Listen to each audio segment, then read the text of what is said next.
Hello and welcome to the final round of the 1991 RRML World Championship.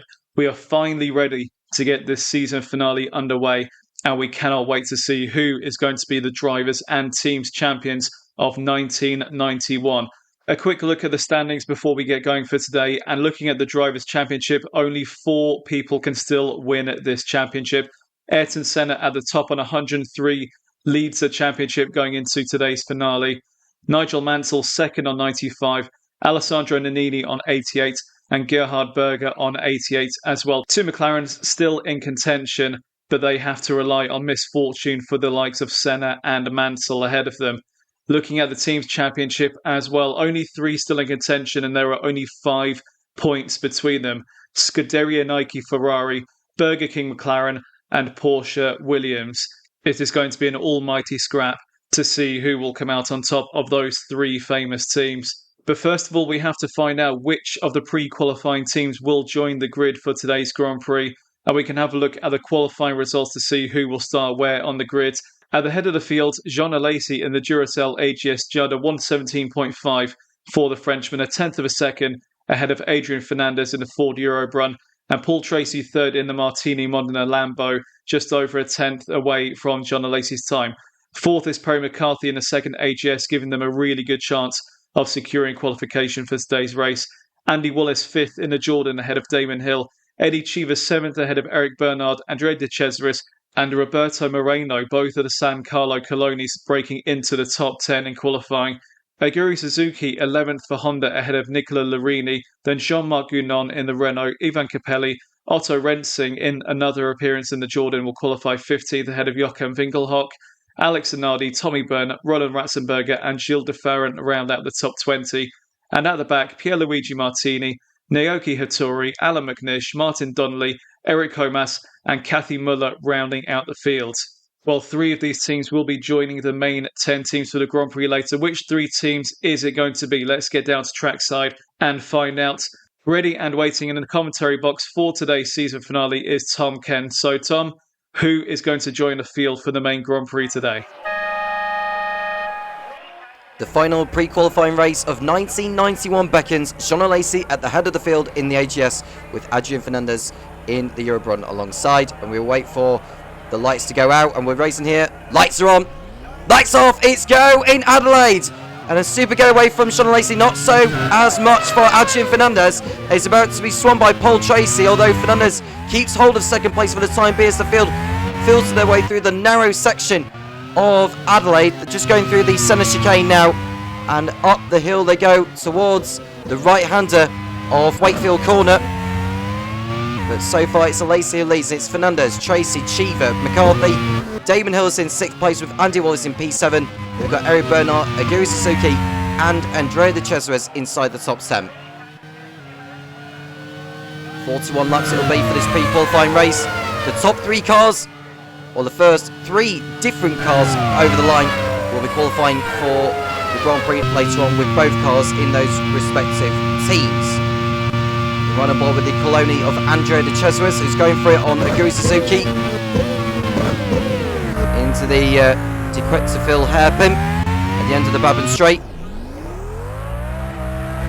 And then we look at Pierluigi Martini. Minardi have yet to qualify for a Grand Prix this season.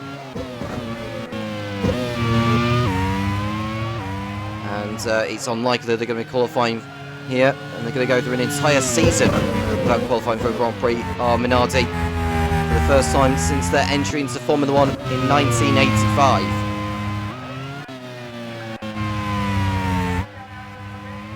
Alesi, Fernandez, Tracy, Cheever. So we've got an AGS leading a Eurobrun, leading a Modena.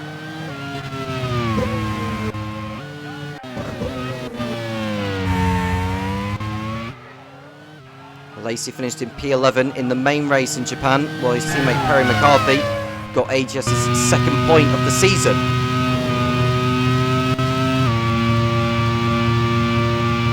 Adelaide has historically been a car breaker, given the track's nature. It's very, very tough on brakes, I can tell you that for a fact, as Damon Hill goes through on Perry McCarthy for 5th place. And that is the Brit through. The next man I think will be Eddie Cheever. is Sean Lacey out of the last corner of Foster's. As we look at Andy Wallace locking up at the final turn.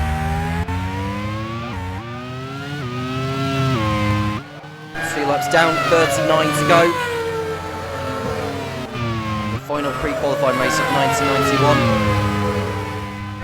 Adelaide, Australia. It's been home with the Australian Grand Prix since 1985.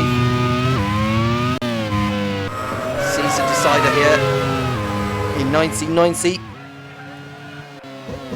Now all the championship contenders retired from the event, which meant that Mick Hakkinen came away with the ultimate prize of being world champion in his rookie campaign.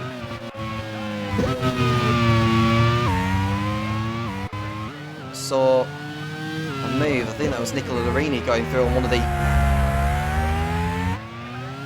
Fontmetals.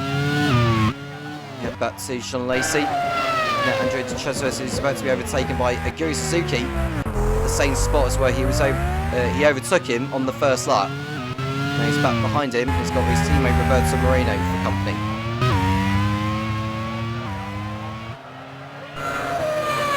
Sean Lacey continues to set the fastest up of the race at the end of lap 3. He's already 4.5 seconds clear over Adrian Fernandez.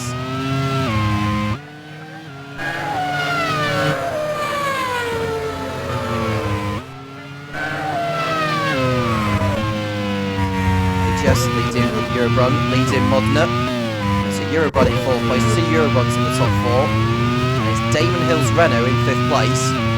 Harry McCarthy in the 2nd AGS in 6th. It's Andy Wallace and Jordan in 7th.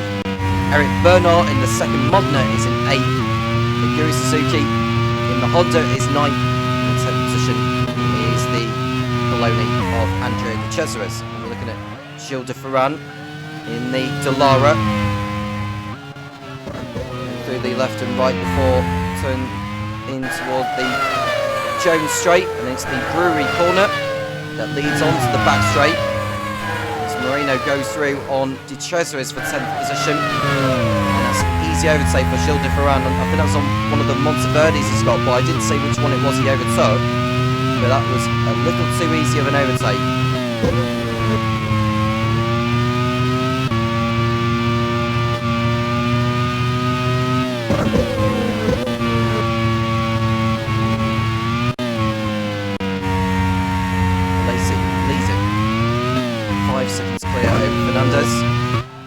Drivers will be making a pit stop each. As of when they'll be doing that, well, that is anyone's guess. As Alex Sinardi comes in early in the Monteverdi, he was the one that suffered mechanical gremlins on the last lap.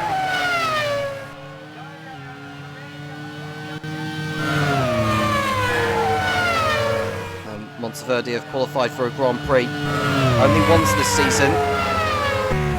That came at the Belgian Grand Prix at Spa. Both cars failing to finish. Damon Hill is going through on Eddie Cheever for 4th place at the hairpin. That's the breakthrough.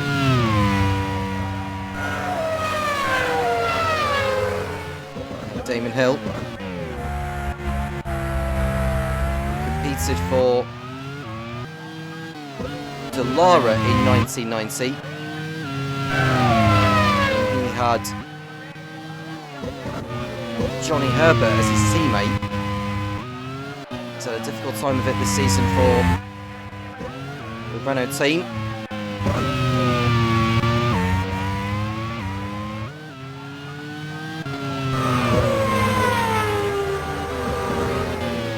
Hill has only qualified for a Grand Prix once this season. That was in Brazil, finished in 12th.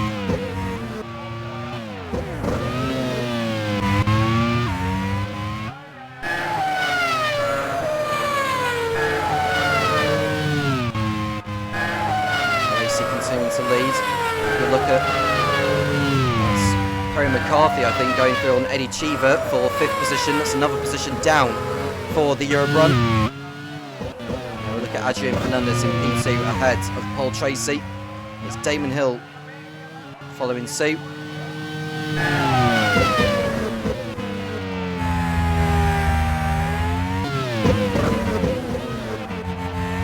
Cheever, who may be heavier on fuel compared to the others.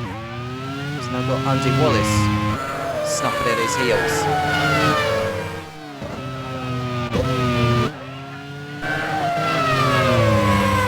On lap 7 out of 41. This will be one of the longest pre-qualifying races of the season, considering how many laps there are. That won't deter Sean and Lacey by any stretch.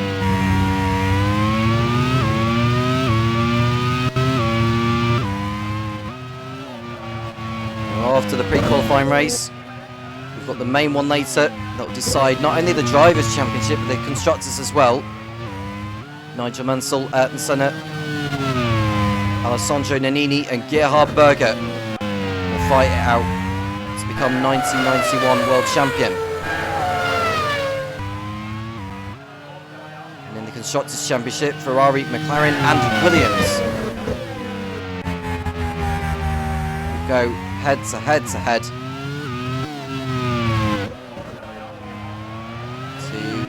take the Constructors' title.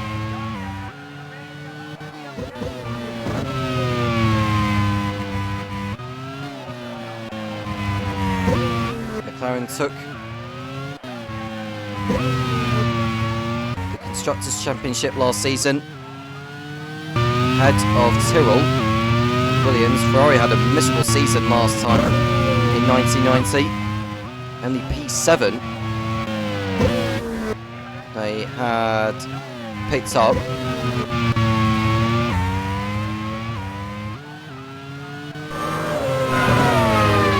Ferrari's last Constructors' crown was in 1983. Williams' last Constructors' crown was in 1987.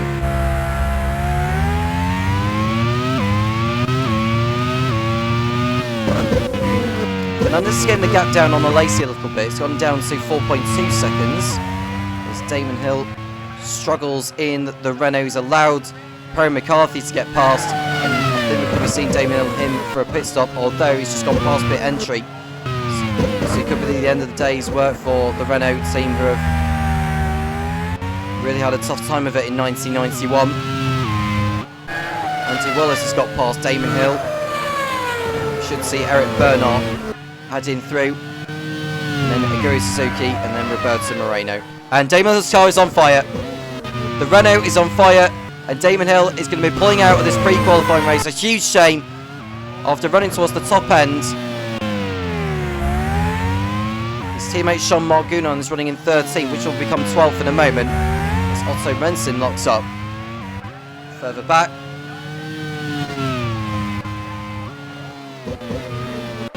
Hill has pulled to the side, and it's race over for him. First retirement of this pre-qualifying race. We're on lap 9.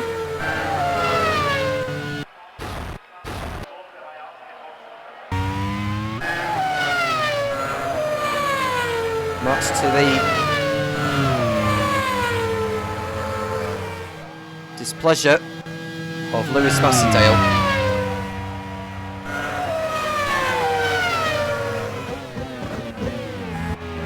Von Mattel going through the hairpin, and now we're right on board with Adrian Fernandez, who has not been able to sustain the pace he had in recent laps. At least he was able to respond.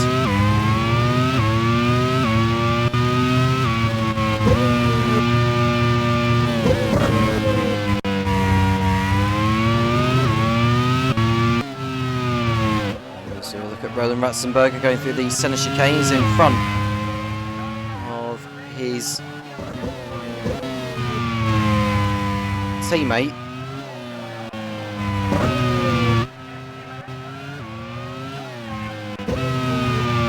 His teammate from Mansell is Martin Donnelly.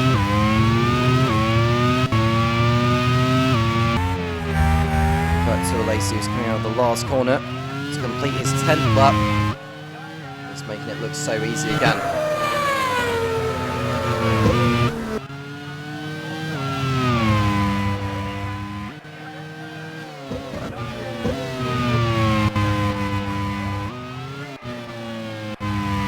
Fernandez has got a 3 seconds cushion over Paul Tracy. Harry McCarthy is getting the gap down all the time.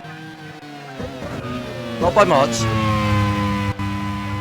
but slowly but surely.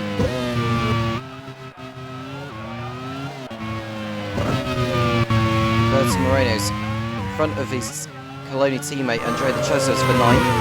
And the second retirement of the race has come over at Minardi, and Eric Comas has suffered some form of suspension issue, hence why he's parked up.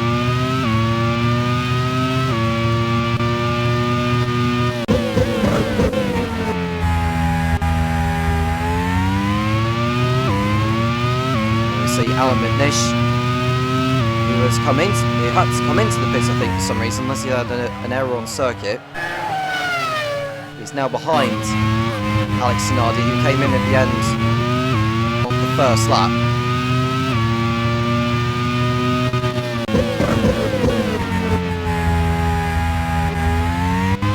There's the Jordan of Andy Wallace in 6th place.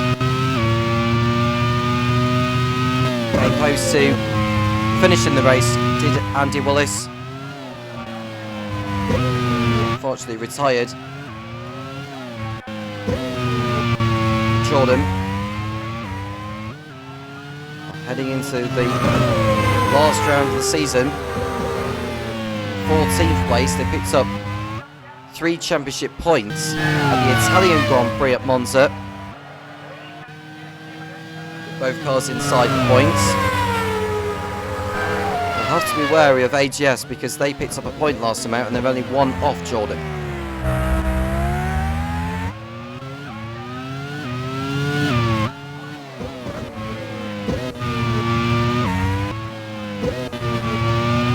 Paul Tracy in P3.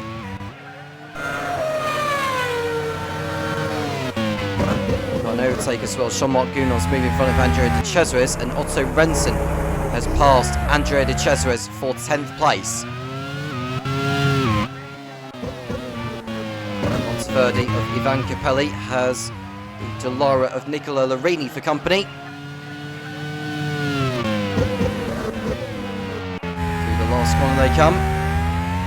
Now on lap 13, approaching 1/3 race distance. This pre-qualifier in Adelaide, Australia. Just 2 retirements so far, Eric Comas and Damon Hill.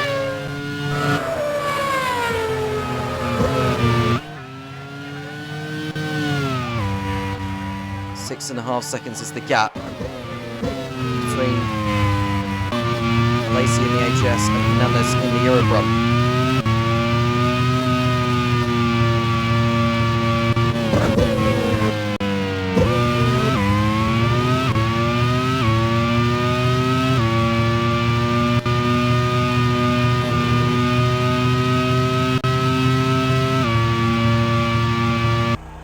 And out goes Eric Bernard in the Modena at the end of the back straight as his teammate Paul Tracy has come in. It looks like a puncher on the left rear, hence why the right front is off the ground.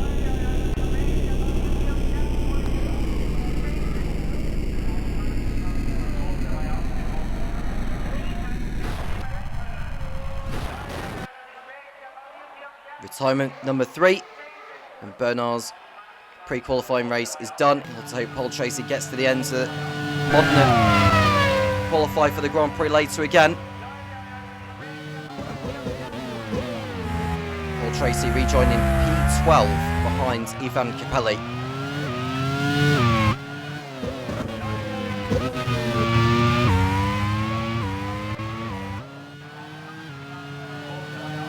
Lacey still going.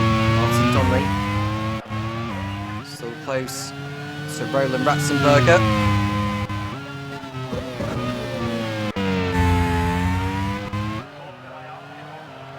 Straight before the right-hander of Brewery.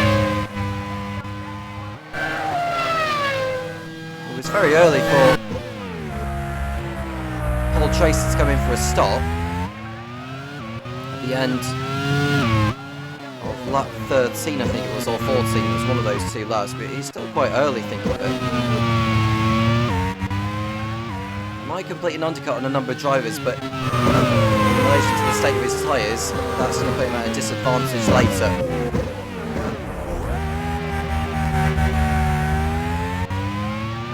Well, Tracy's got past Andre De Cesares now. That's because De Cesares has picked up an issue himself.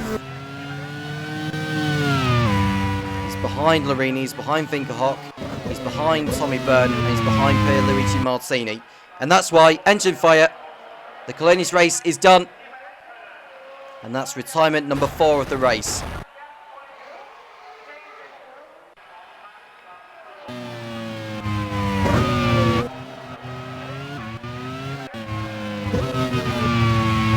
Paul Tracy is on the rear of Ivan Capelli, and there's a retirement, I think, on circuit along with De Cesares, and we're going to see why. It's Jean-Marc Gounon.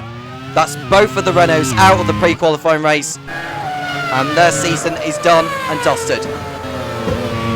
Perry McCarthy coming into the pits for AGS, as is Otto Rensen in the Jordan at the end of lap 15.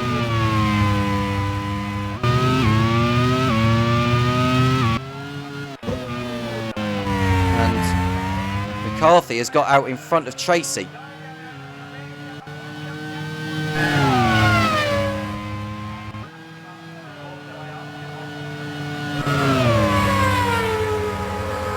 Kathy Muller coming in.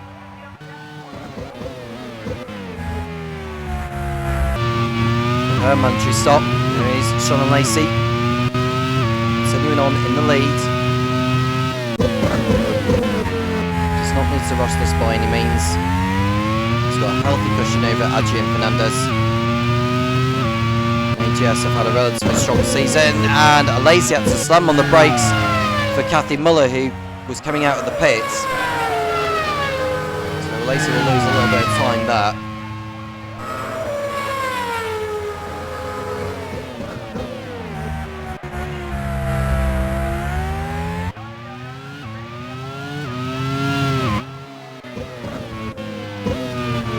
5 drivers out of the race so far. Jean-Marc Gounon, Andrea De Cesares,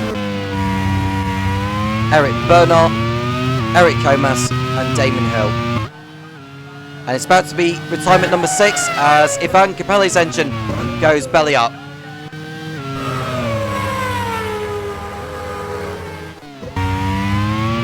Beginning to drop out like flies now. It was fine at the beginning. We went through the first 8 laps without any drivers pulling out, but the next 8 after that proved to be a different story. So Otto Rensen attempts to get through on Martin Donnelly.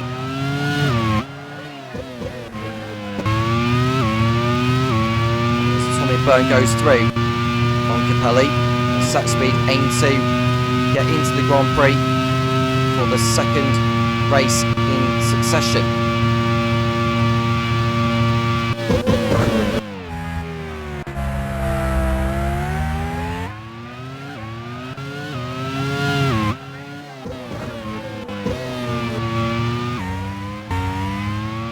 Gilles de Ferran trying to get through on Capelli, get back to the pit lane. No, it's done. It's off the racetrack and Capelli's race is over.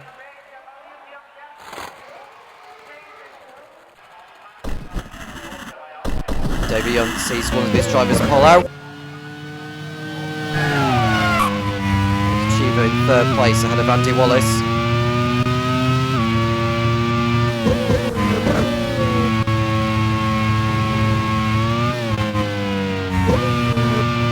Alexis lead over Fernandez is 8 seconds on lap 18.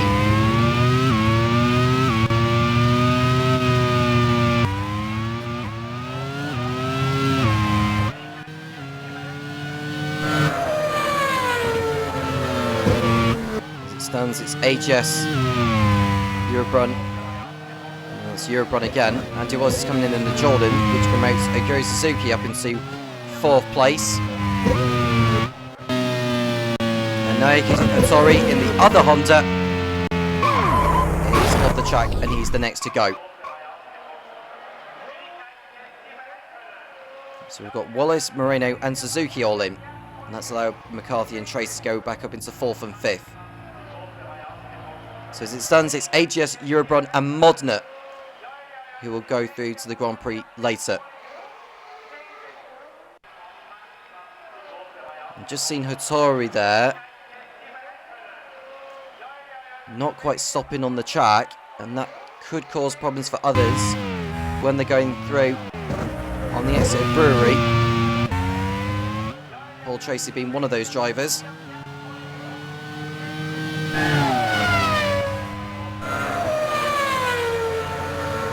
And there is Hattori's car. Almost stopping on the racing line. And that's not a good sight.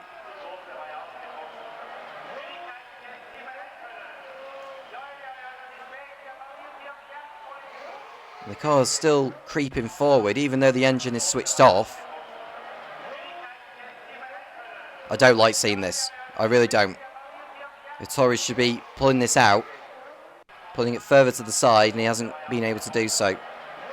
And the car is still creeping forward.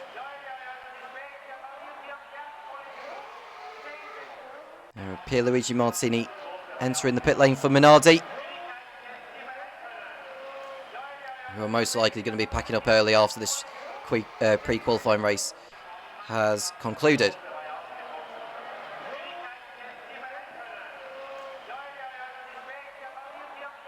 And so there's Lacey continues on, looking up at the last turn.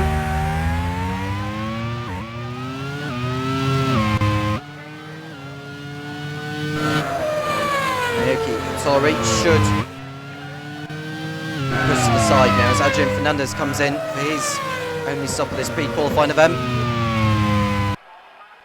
Oh dear, and Hattori's on the racing line now. This is pure Ilka. Oh, you just see the Coloni and the other Honda go through, and Suzuki's pulled off with suspension issues. Both Hondas out. This is not good. Really poor driving sentence from Naoki Hattori, and he's holding up the Monteverde of Alex Zanardi. Suzuki retires along with Hattori, and there'll be a huge fine or some form of punishment coming in the way of his Japanese teammate. And Hattori is finally pulled away by the marshal. 8 drivers out of this pre-qualifying event now. We are at the halfway point. On that 21 out of 41, Alesi comes in from the lead. Moreno is stuck behind the sack speed of Tommy Byrne. Paul Tracy is overtaken by Andy Wallace.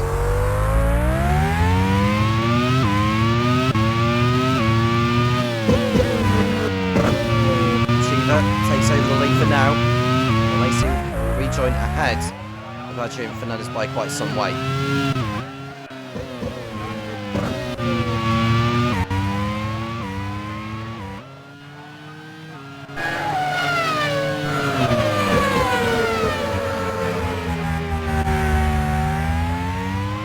Cheever is due to put in by the time he comes in as Otto Renson pulls to the side in the Jordan. That's him gone from this. Now Wallace still has a chance of getting Jordan into the Grand Prix later, so it may not be done and dusted yet for Otto Renson.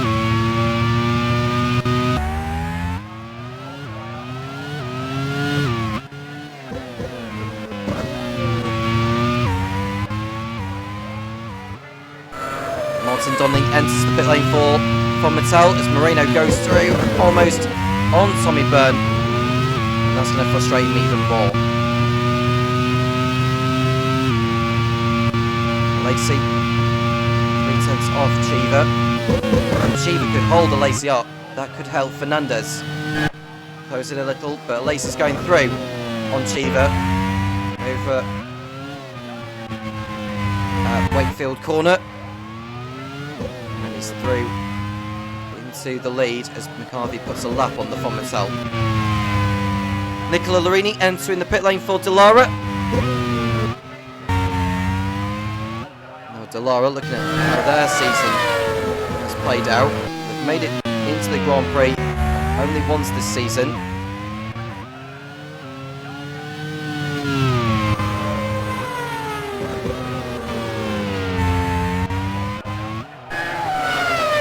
That was in Brazil. They haven't been in the Grand Prix since then.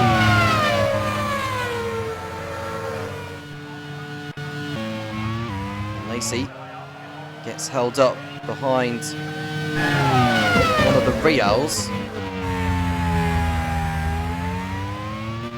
It's not Kathy Mullen because she's further up ahead and she's still on the lead lap. Eddie Cheever pits in from second place though, which releases Fernandez in his pursuit of Lacey. It's Alan McNish, for your information, who's in the other seat. Eddie Cheever should get out in front of Joachim Winkelhock.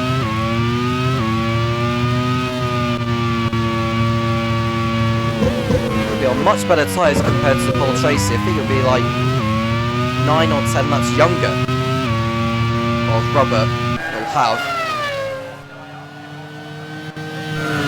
As it stands, it is AGS, Eurobron and Jordan going through into the Grand Prix later.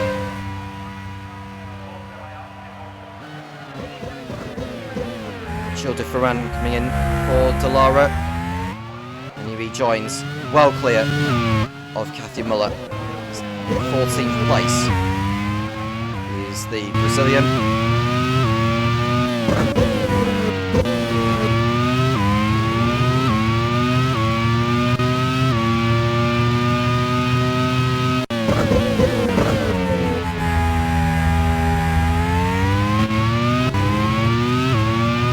Laps to go. Lacey leading by nearly 8 seconds over Adrian Fernandez. It's Prem McCarthy in third place. Lacey's going to lap the other Real of Kathy Muller.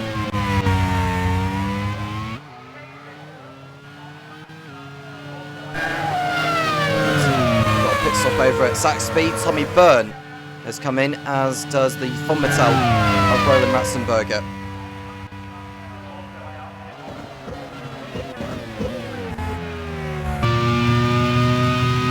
Alessandro is coming for his first scheduled stop.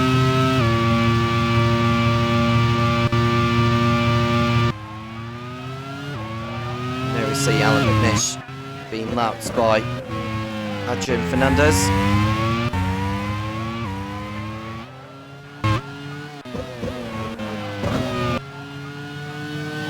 Lacey laps Kathy Muller.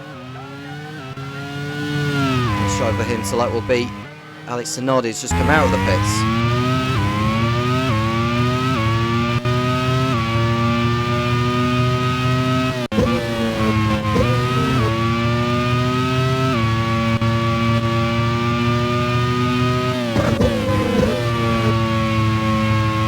Paul Tracy's only a couple of seconds off 4th place. Andy Wallace, Joachim Winkelhock comes in for Sax Speed.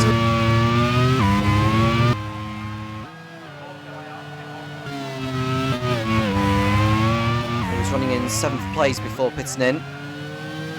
Could get out in front of Pierluigi Martini in 9th if he's lucky. But no, he's behind him now. He's back on the circuit ahead of Gilles de Ferran in 10th.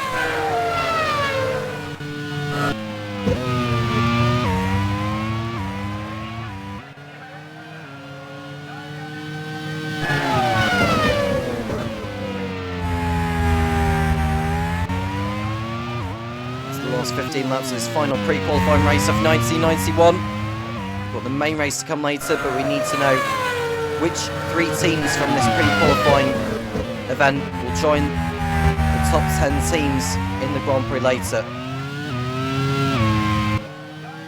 AGS, Eurobrun and Jordan are the teams set to go through. Duos is actually pulling away from Paul Tracy now. Eddie Cheever in the second Eurobrun is closing in behind.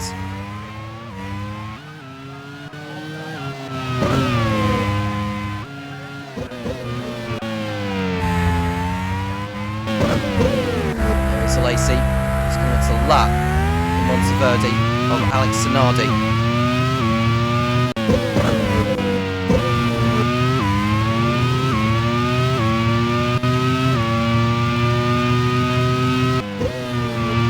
Fernandez in P2. He's coming up behind Kathy Muller. And now we look at Cheever on the rear of Paul Tracy. The American chasing after the Canadian.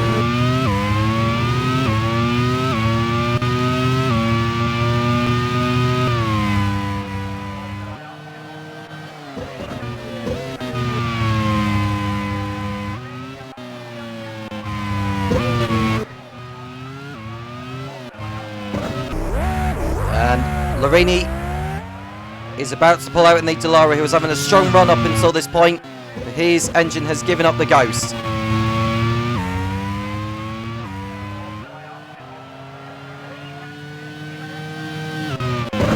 He's past the pit lane and it's going to be race over for the Italian.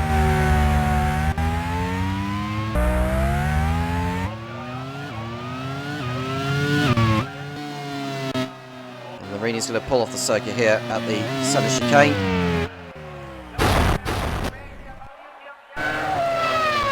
And Tommy Byrne has had to come back into the pits with some form of issue. So that's him dropping down the order.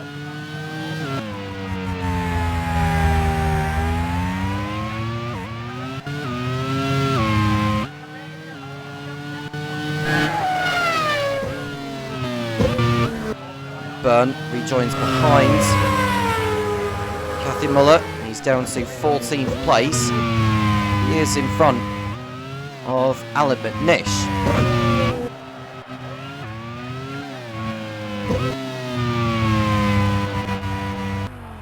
And Kathy Muller is out, unfortunately, in the Real.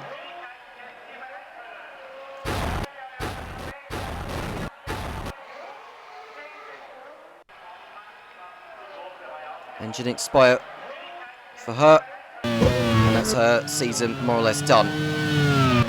Martin Donnelly in the Fomertel, still going in 15th place. His Fomertel team of Roland Ratzenberger in 11th. Cheever is ahead of Tracy now into 5th place. It just gives the assurance that AGS, or Eurobrun I should say, be in the Grand Prix later. Vinkhok is coming up behind Martini for 8th place.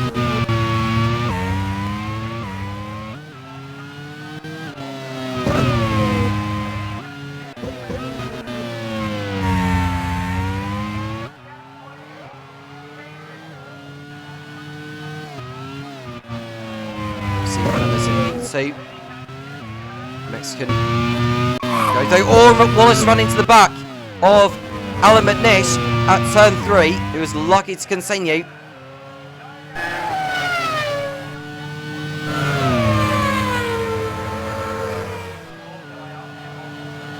And we saw what happened to Adrian Fernandez in the final laps at Suzuka, which cost Eurobrun a place in the Grand Prix. Both of the cars are still going at the moment.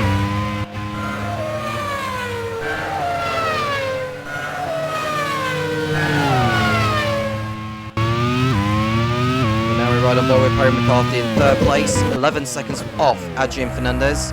Another list of drivers out: Kathy Muller, Nicola Larini, Otto Rensin, Yuri Suzuki, Naoki Hattori, Ivan Capelli, Jean-Marc Gounon, Andrea de Cesuez, Eric Bernard, Eric Comas, Damon Hill.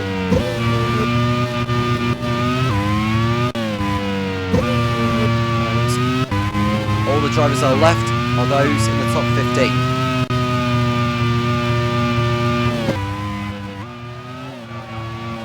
11 laps remaining.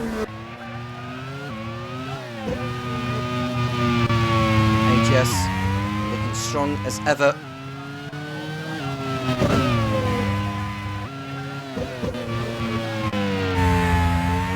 It's Modena who have been the best of the pre-qualifying teams this season with 7 points. The fact is, Modena qualified for the Grand Prix on 10 occasions out of these 16 races.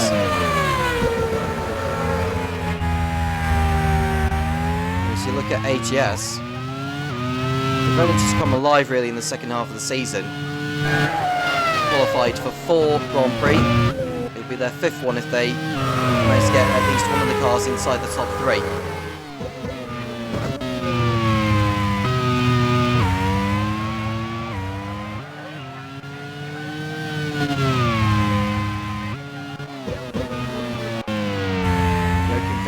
On the rear of Pierluigi Martini again. It's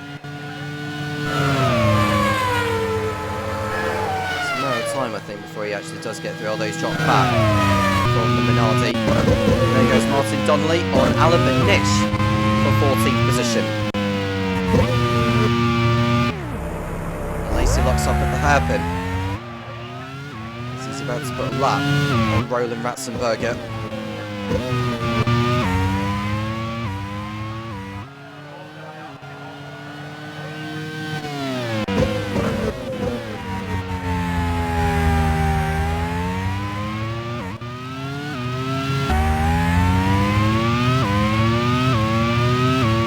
In P3.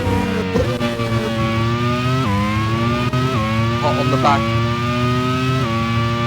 of his superb drive to P10 at the Japanese Grand Prix.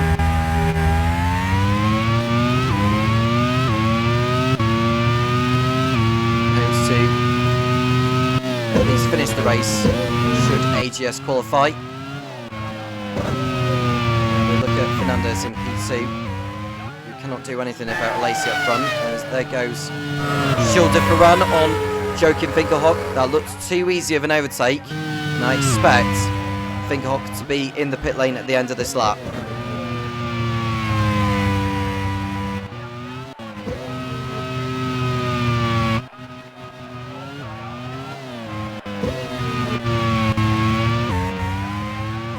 So both Sack speeds hitting trouble.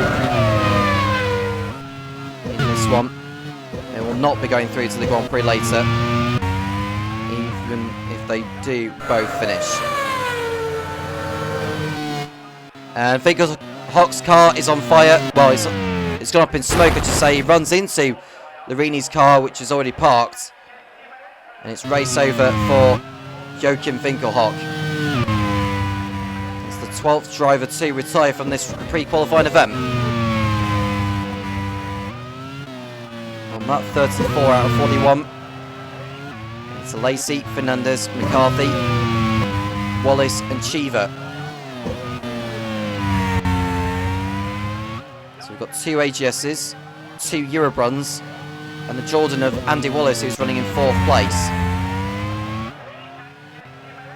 Which means Modena are set to miss out.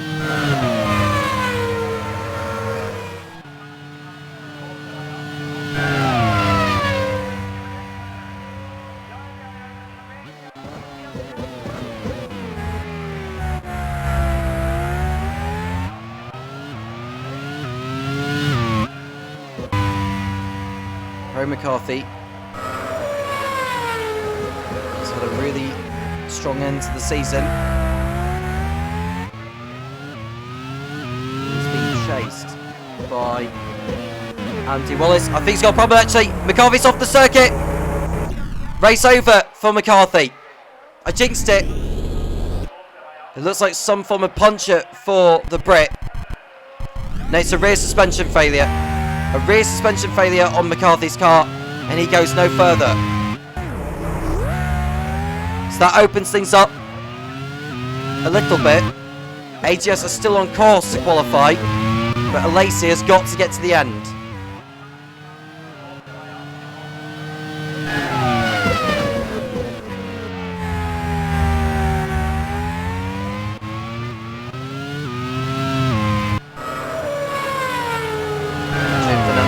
second place.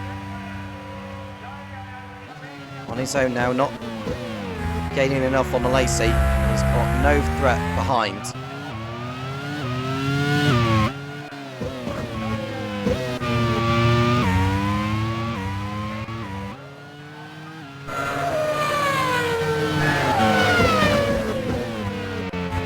Andy Wallace up to third place in the Jordan, being chased by Eddie Cheever.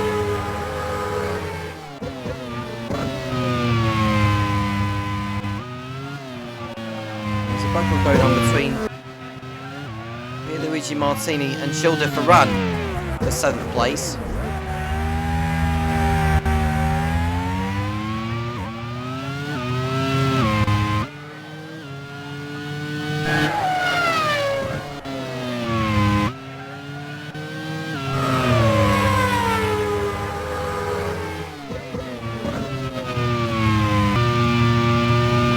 Andy Wallace in P3.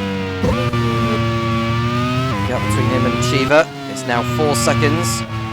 Paul Tracy was 9 seconds off Cheever. He has to hope for either Andy Wallace, Sean Alesi or Eddie Cheever to drop out. He has not got the pace to go after them.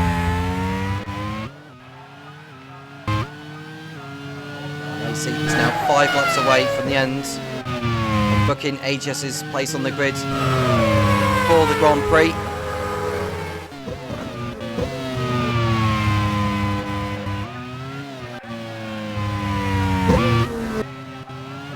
It'll be the 5th time this season, 3rd event in a row they'll be able to achieve it. Fernandez is in the pits in the Eurobron with some form of issue. That allows Andy Wallace to go up into 2nd place and Andrea Fernandez into 3rd. Now Eurobron are still on course to qualify. It's not going to be Andrea Fernandez finishing 2nd. He's well clear of Paul Tracy.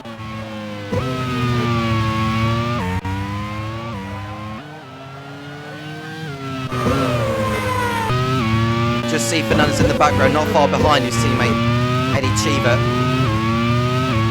It's going to be a lot better tyres compared to his American teammate. Sean Alesi's lead is coming up to half a minute now as he enters his 38th lap.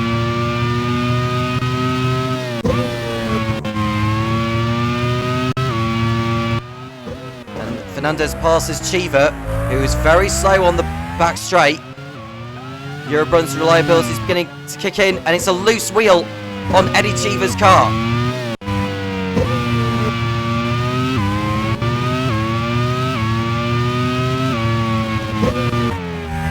Now, can Cheever get that car back to the pit lane? The answer to that question is yes, but that's going to allow Paul Tracy to go through into 4th place, which as it stands would still not be enough for Modena to get into the race. They need either Alesi, Wallace or Fernandez to hit trouble. Roberto Moreno is through into 5th place. Eddie Cheever will rejoin in 6th position.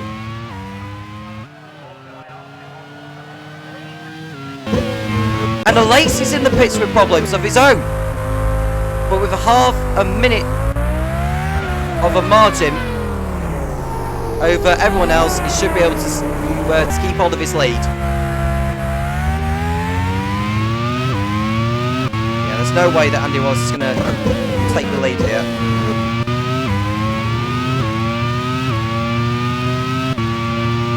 So Alesi, Cheever and Fernandez all hitting trouble, but all of them are still in the race here. And Alesi does rejoin ahead of Andy Wallace, who is like another 5 seconds back at the very minimum. Alesi might go for a fastest lap. Well, Adrian Fernandez has got the fast lap of the race. Eddie Cheever, who's over 4 seconds off Roberto Moreno, he'll be going for a fastest lap as well.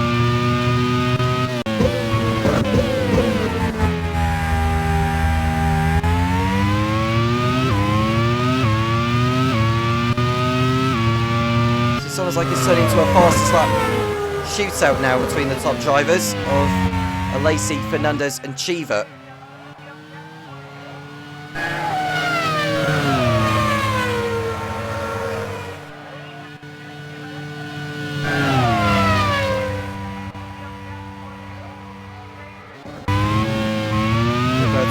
Puts a lap on the Rio. I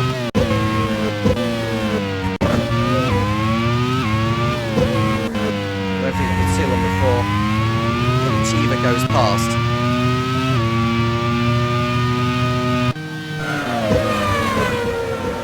Fernandez, who's now on the rear of Andy Wallace for second place, as Paul Tracy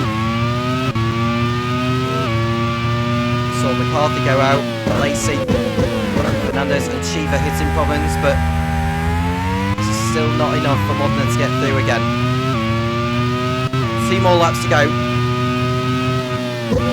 John Lacey on course to take the honours here as Schilder Ferran gets past Pierluigi Martin in the 7th place. See Fernandez close in on Andy Wallace for second as McNish clips the curbs, keeps going.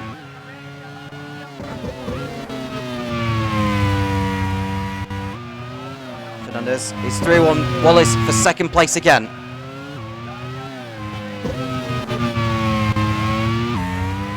Eddie Cheever is on the tail of Roberto Moreno for 5th place. I think he's going to get through on Moreno. Is Cheever. So much quicker. He's trying to pass him at the wrong turns on the circuit. Sean Lacey has started the final lap of the race. Lucky they continued despite the brake issues. But other than that, he's not put a foot wrong. And AGS are going to qualify for the 5th time this season for a Grand Prix.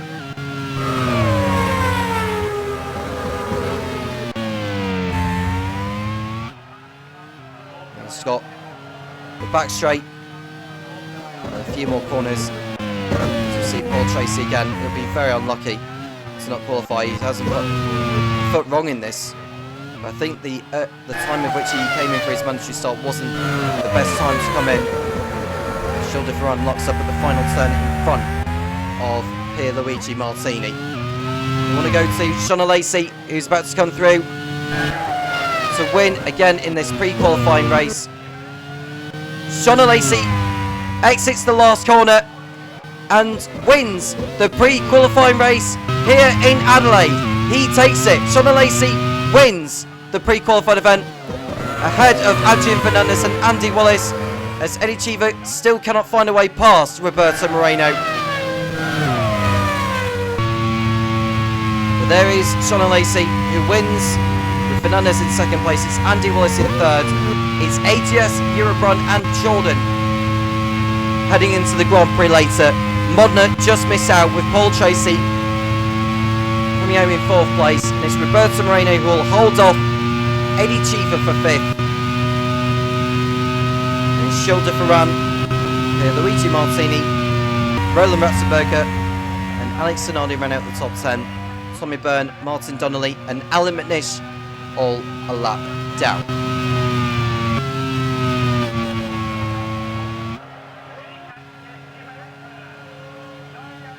Fernandez, good to see him. He'll be in the Grand Prix later.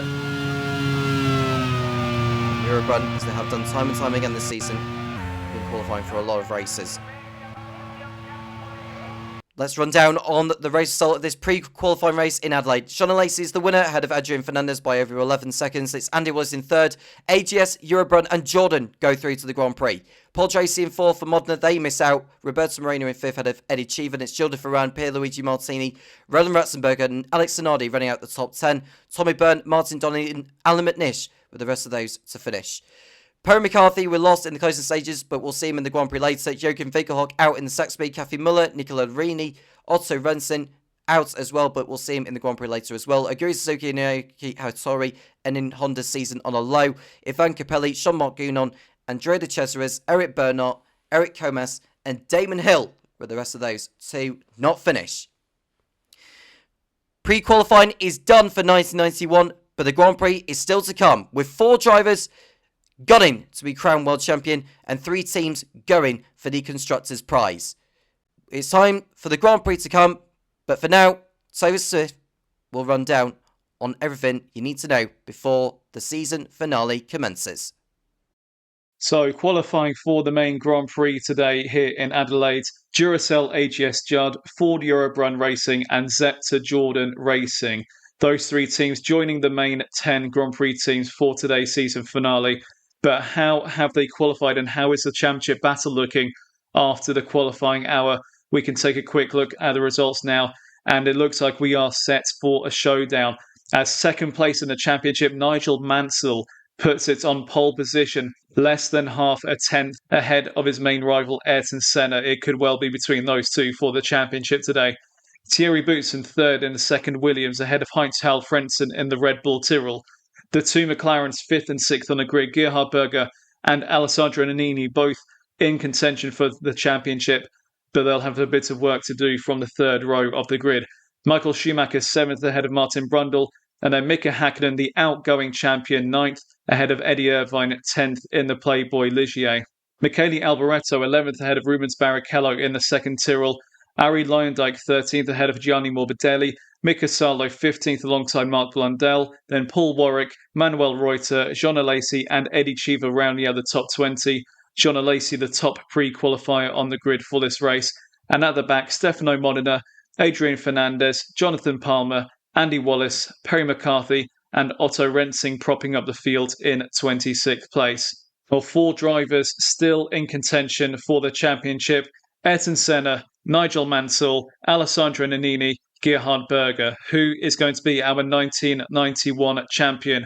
Only one of them can emerge victorious, but who is it going to be? Let's waste no more time and head straight back to Tom Cairns, ready in the commentary box to call this season finale. So, Tom, let's crown a champion.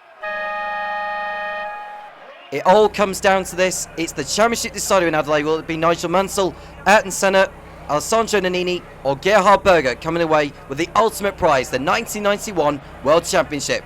Lights are on. Lights off, it's go in Adelaide. A super getaway from Thierry Boutsen off the second row of the grid, and he's going to lead it to turn 1 first, and Senna's ahead of Mansell. So it's a Williams 1 and 2 out of the first chicane, and Mansell has to settle for third place ahead of Gerhard Berger. Nannini not getting off to a good start from the third row of the grid. He's down in 8th. But what a brilliant getaway from both of the Williams drivers. Thierry Boutsen leads, and it's Ayrton Senna in second place, with Nigel Mansell third, Gerhard Berger in 4th, with Heinz-Harald Frentzen in 5th. And it's Michael Schumacher in the second Ferrari in 6th place, with Martin Brundle, Alessandro Nannini, Mika Häkkinen and Gianni Morbidelli inside the top 10.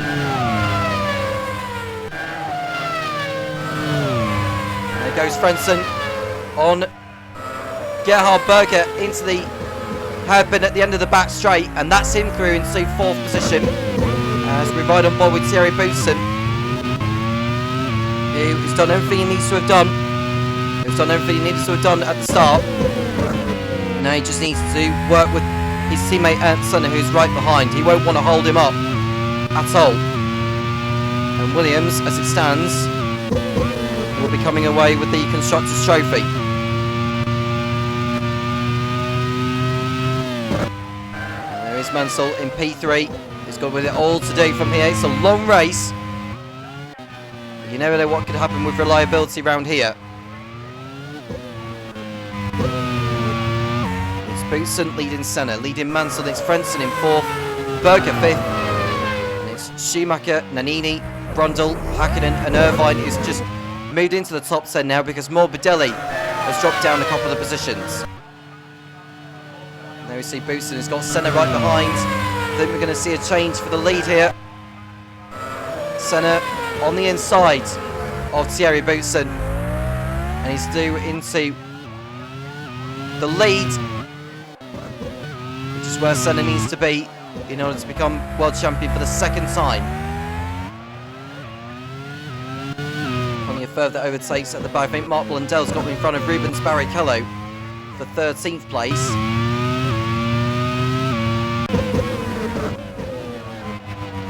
Senna leads the race, and it's a new fast lap from him.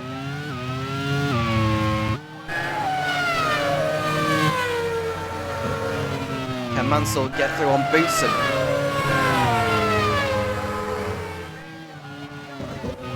It's going to be an intense affair, just as it was in 1990.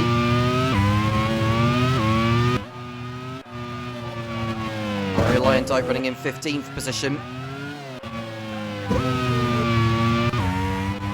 In the Arrows, who have had a rather mixed season, has to be said.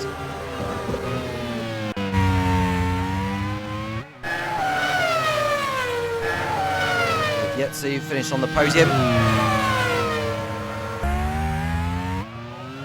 And we see Boutsen in second place, and there goes, well, looks like Mika Hakkinen on Martin Brundle for 8th position. Nannini's back up into P7, but Berger's down to P6 behind Michael Schumacher. Ray McCarthy locks up at the hairpin ahead of what looks like Otto Benson. No retirement so far. There's a long way to go here in Australia.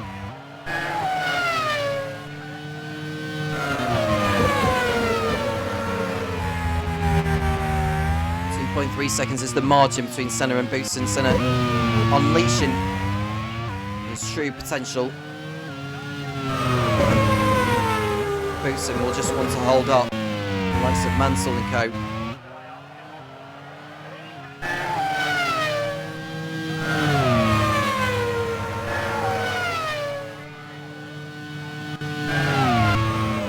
Look at Manuel Reuter in the Brabham, who's just in front of Stefano Modena. He's also got one of the Eurobruns right behind.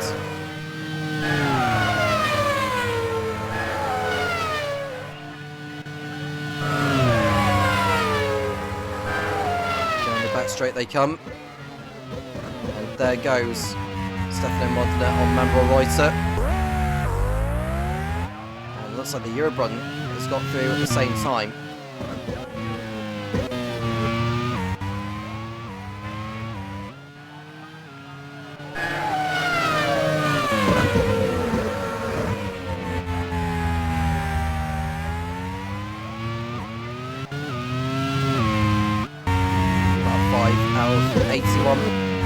Senna who leads, Boutsen second and Mansell third.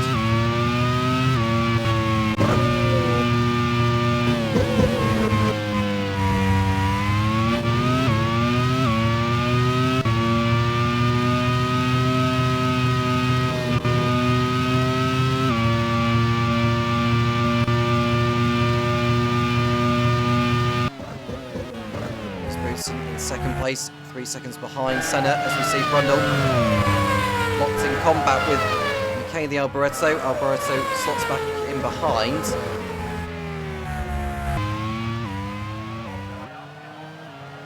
Now we look at Mansell in P3. He's got to get past.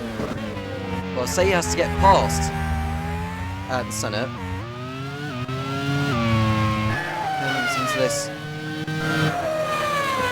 7 points clear. I'll say 7 points clear, with Senna taking victory at Suzuka. He got maximum points there as well. Came as this 8 points clear of Mansell, but with Mansell taking pole position, that reduced it to 7. But Mansell's got to get past Senna to take the title. But even if Mansell does win the race, Senna would have to finish at a minimum of third to be absolutely sure.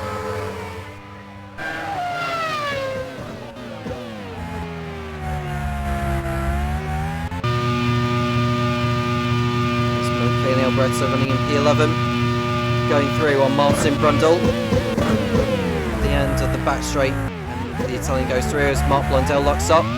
He's suffering some form of throttle issue. Back on the circuit now, behind Gianni Morbidelli.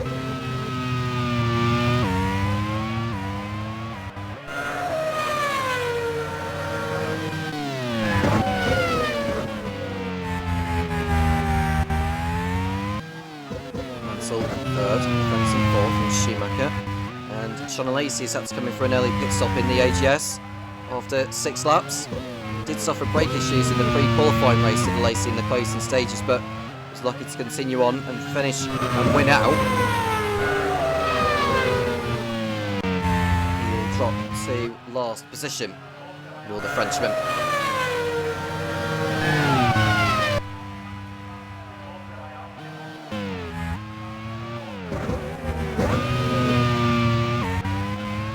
The first 8 laps in the pre-qualifying race before we had our first retirement.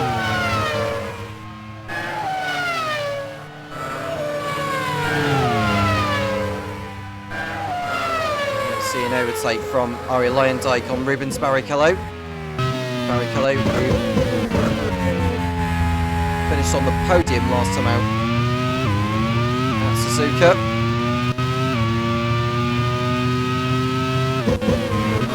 Third podium of the campaign, moving him in front of Riccardo Patrese, and Michele Alboreto comes in for an early stop.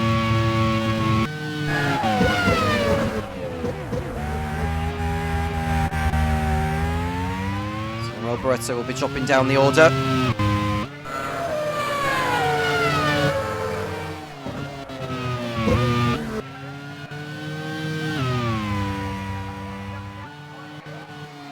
So drops to last position behind Sean Lacey.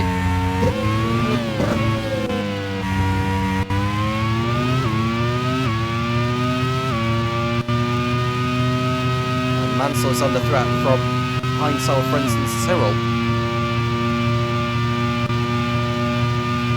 And Eddie Irvine's dropping down the order in the Ligier. Don't know what's happened to him. He's not going very quick at all. Looking at Paul Warwick in the Lotus, who's in 16th position behind Nick Salo. As Irvine locks up. The final turn, he's got Alessandro Nannini for company. In order for either of the McLarens to take the title, they would have to win the race and hope that Senna doesn't score and Mansell scores rather little. And Arie Luyendyk is the first retirement of the race. He is stopped. I think that's just the left and right hander after the Hutt Street straight. But it's game over for him. And he's the first to go.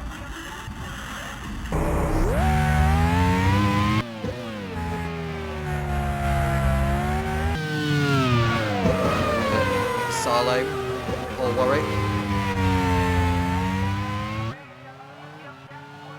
It's a long queue of cars towards Brewery. Warwick should be able to dispose of Salo here. Third one, that's Manuel Reuter going through on one of the Euro runs.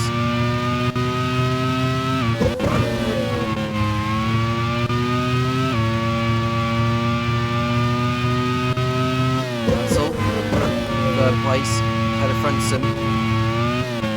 He's been promising again this season.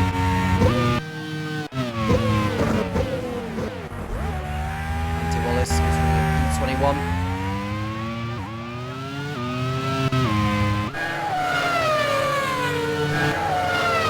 You just see Alboreto is behind. I think that's Perry McCarthy actually, so Alboreto did not drop to last place. Should be able to dispose of the HS rather sweetly. But Mansell has got to hope that Williams are hit with mechanical gremlins, as it's happened to them many times over the course of 1991.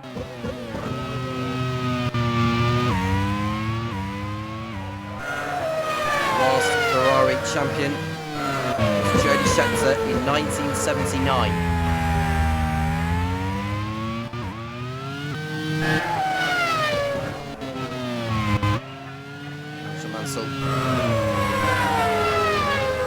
And Ferrari's 12-year wait for a world champion.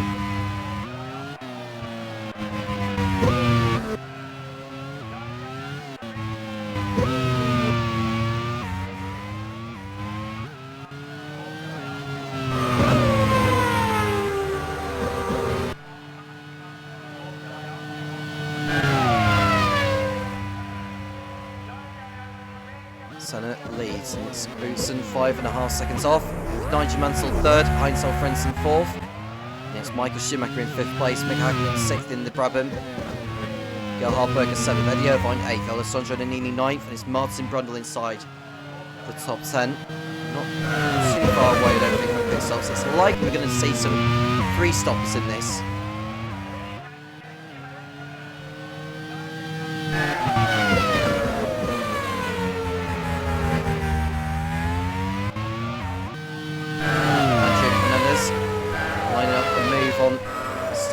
To the inside goes Fernandez. That's him past the Lola.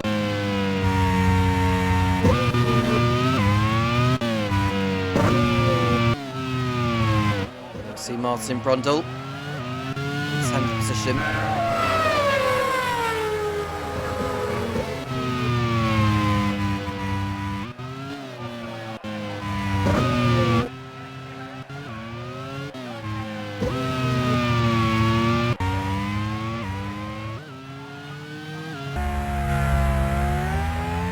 Continuing to lead. So who's running in 21st place in the race, is just coming up to Jonathan Palmezarros.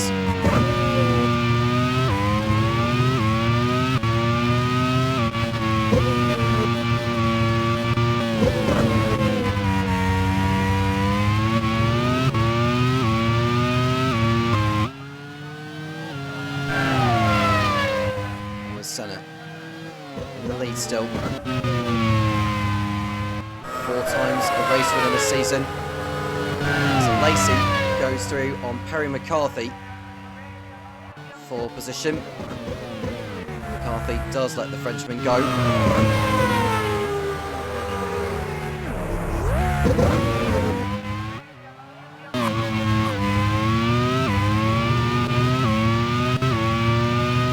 Won't be too long before Senna comes up to lap his first back marker, who at the moment will be Otto Renson in the Jordan.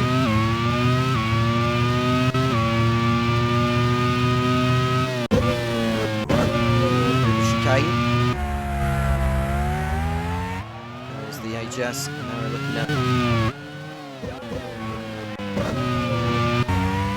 Thierry Boutsen.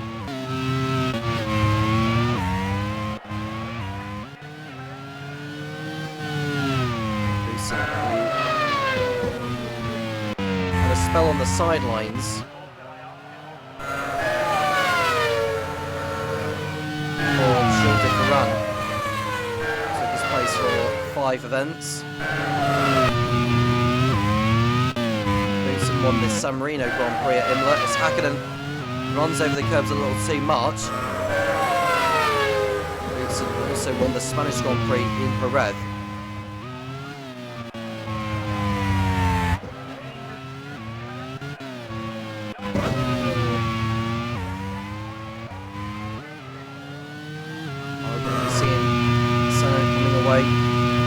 Second championship. One from McLaren in 1988 in that complete duel with Alain Prost, where McLaren was so dominant over the rest.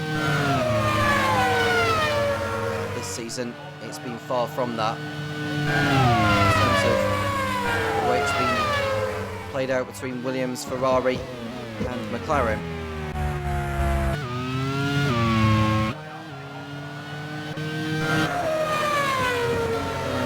Boutsen, 7 seconds behind Senna. Look at Eddie Cheever. Tucks up behind Stefano Modena. Michele Barretto is still trying to find a way through on Jonathan Palmer for position.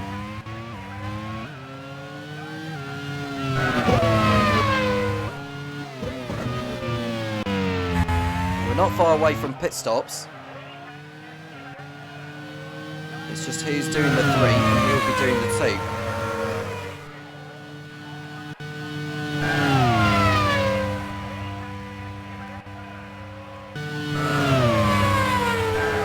Nigel Mansell in P3. So we'll look at Pro McCarthy. Riding the curves at the Senna chicane.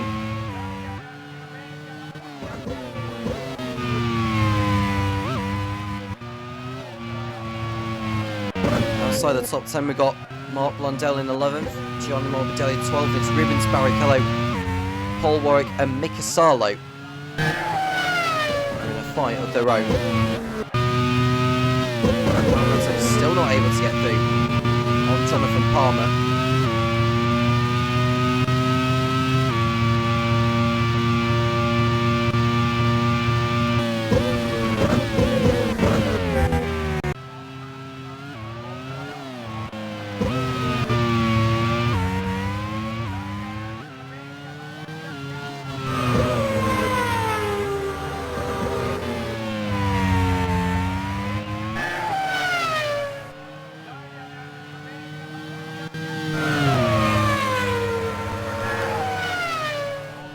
Lap 16 out of 81 in this championship decider. With Senna leading, he will be crowned world champion. And Williams, with the way this race is going for them, will of course to clinch the constructors' title to go with it. Ferrari will be second and McLaren third.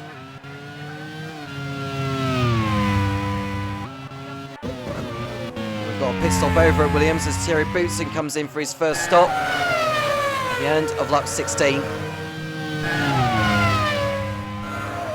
Also in the pits is Eddie Irvine in the Ligier. As Fernandez goes to on Reuter for 16th place. I think Fernandez might have got in front of Fernandez going through on Reuter. Cheever's got in front of Modena. Both the Eurobronze going well in this. Boutsen rejoining 8th position behind Alessandro Nannini. As Lacey locks up in the final turn, Fernandez comes in for his first stop in the Eurobron.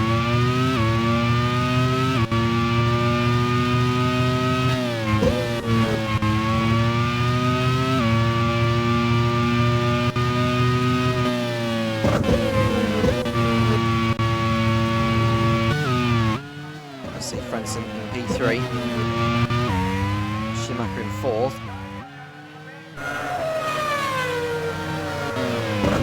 Won't be too long before Boutsen catches up to the rear of the two McLarens.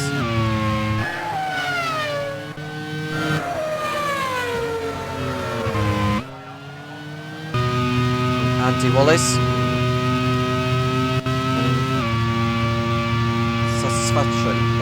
Rather more satisfactory for Jordan.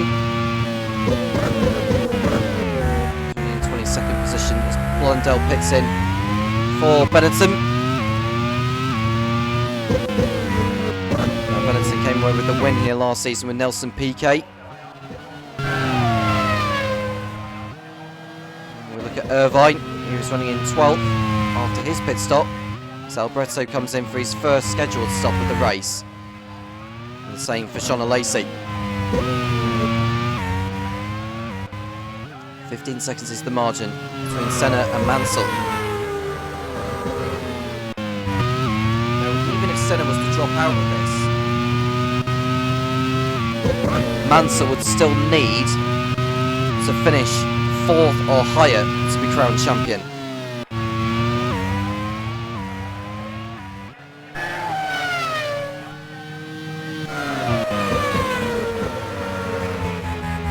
Alessandro Nannini.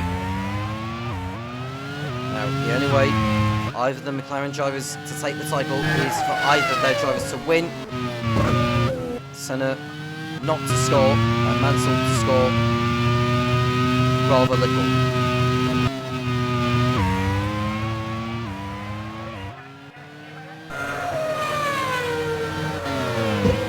Blundell running outside the top 15 after his pit stop.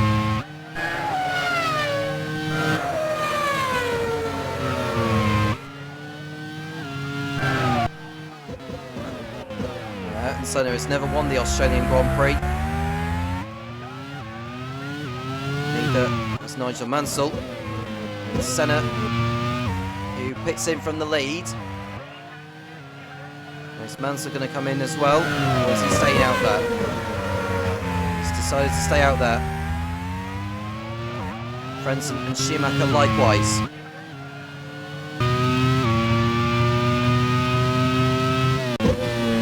So Senna rejoins in 5th behind Mika Hakkinen. He's ahead of Gerhard Berger, which is important, as Blundell gets past Manuel Reuter for 15th. Now, if Mansell's doing the 2-stop, this could be an opportunity where the likes of Hakkinen, Schumacher and Frentzen can hold Senna up.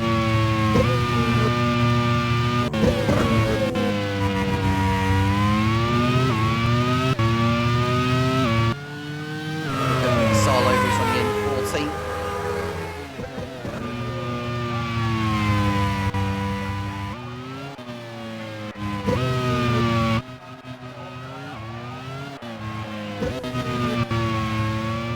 Come away with more points for the sake of their constructors' finish. We came into this in terms of the constructors' battle.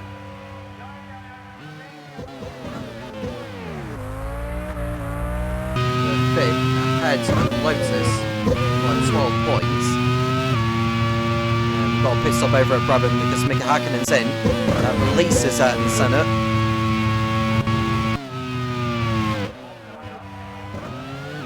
I suppose actually in the battle for 7th place in the constructors between Brabham and Lola.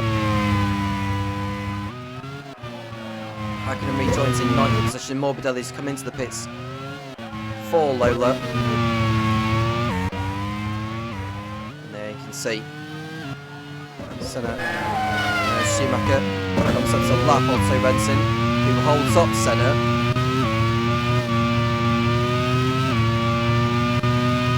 It wasn't a particularly convenient place on the circuit for both of which to lap onto Renson, but Senna's got through on Schumacher. So Schumacher held Senna up for as long as possible, but it's the Williams who gets through. It's going to be important for Mansell to remain in front of Senna. Schumacher picks him from 4th place. Now, it's quite important that Mansell remains in front of Senna just to optimise his chances of going for the race win at least. Mansell is deciding to do the 2-stop.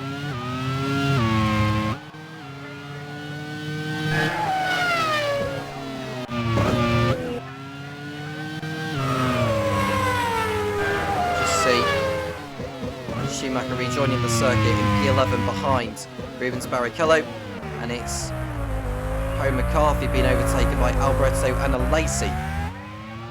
I don't know whether he's suffering some form of mechanical issue, is Harry McCarthy. Reuter running ahead of Gianni Morbidelli.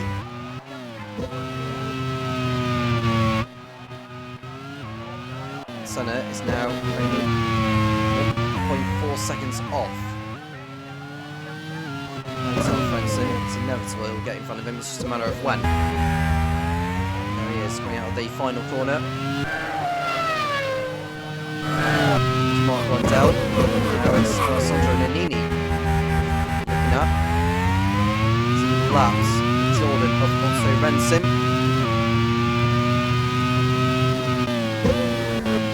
One driver out of the race so far, that being our Reliante.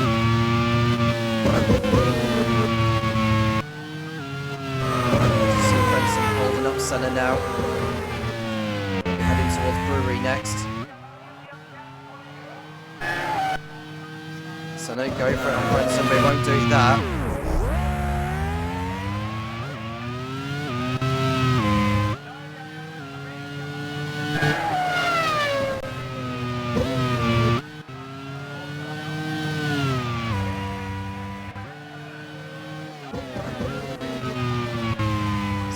Ayrton Senna will be crowned champion. Williams crown from Ferrari. Eddie Irvine's just got by Mika Häkkinen for position. Schumacher is in front of Barrichello as well.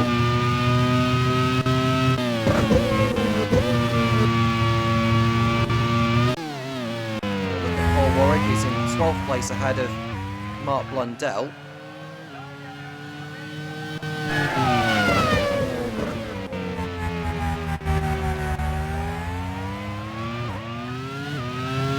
Senna.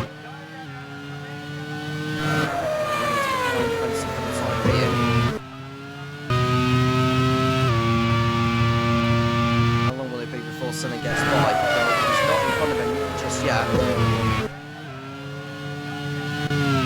All of this is helping Mansell.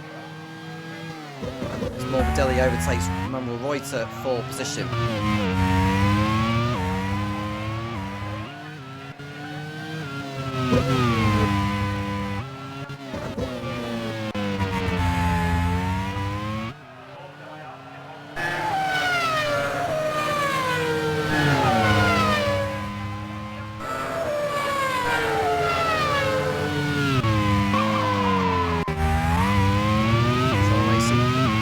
Position for AGS. Finished in P11 in Suzuka for the team. Roy McCarthy was the one that came away with the point for them. The second point of the campaign. Now it's Senna who's on the tail of Frentzen again. There he is, look. Alberto, who's stuck behind the Eurobron. Which one it is. It's Andrew Fernandez. And there we see Andy Wallace, who I don't think has stopped yet in this one. Senna is in front of Frentzen now. He's in front of Frentzen into second place. Now the next driver that Senna will be overtaking is Nigel Mansell.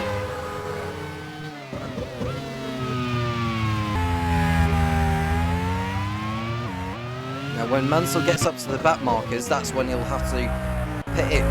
He pits in before Senna passes him. And that will only be good news for his chances of winning the Australian Grand Prix. Now, for Mansell to win the title, he needs Senna to finish 4th or lower.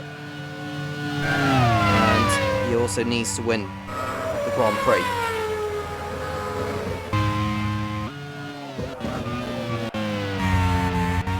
Now on that 26, as Senna closes in,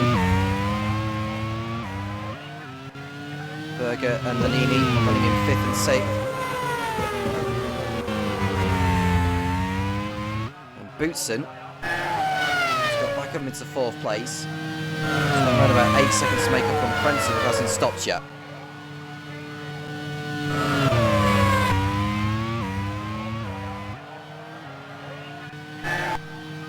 And there's Schumacher going through on Martin Brundle at the end of the back straight for the hairpin. As Frentzen comes in from 3rd place, that releases Heinzel Frentzen.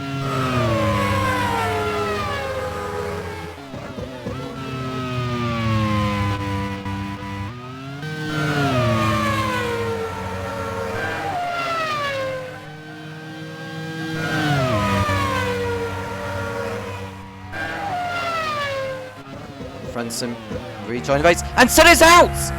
And Senna has retired in the Williams! A major development in the race for the title. Ayrton Senna has stopped on the racetrack, and it's game over for him in the race at least. Jonathan Palmer also out in the arrows. But it's a major twist in the title battle. Championship leader Ayrton Senna is out of the Australian Grand Prix. All Mansell needs to do is to finish on the podium, or finish in 4th place rather, and the title is his.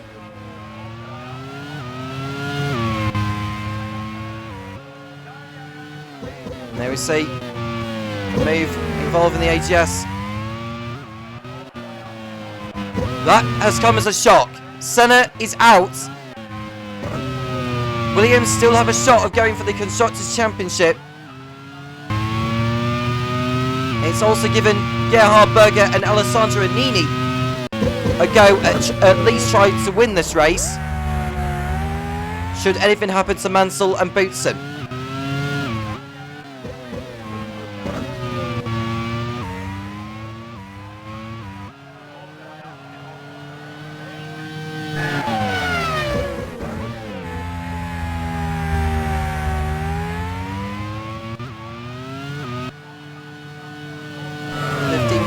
Margin between Senna and Senna and Berger, and the same between Senna and Nannini.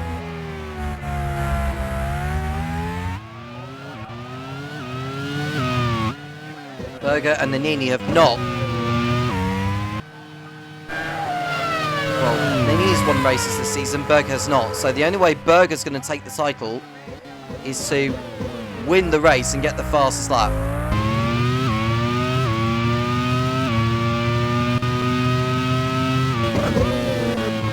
Boutsen, well, all he can do is just salvage something for Williams in their constructors' hopes, but it's game over for Ayrton Senna with only a third of the race done so far.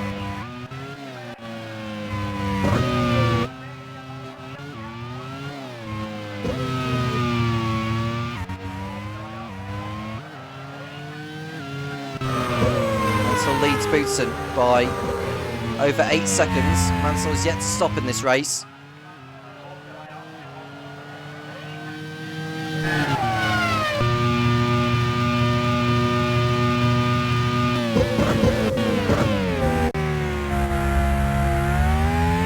It's Ferrari leading Williams, leading McLaren, leading McLaren, leading Ferrari.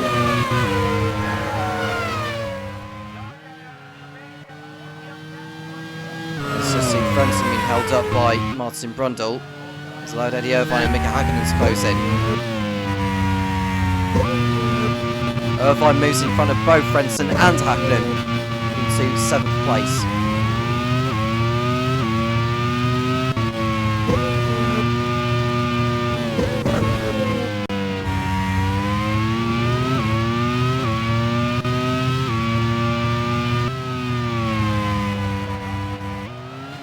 Gerhard Berger in 3rd place.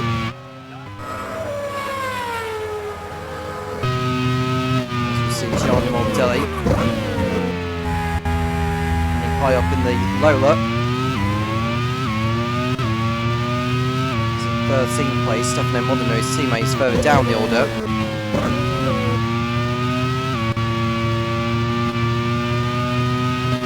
We see a move from Solo to put a lap on one of the Jordans, I believe.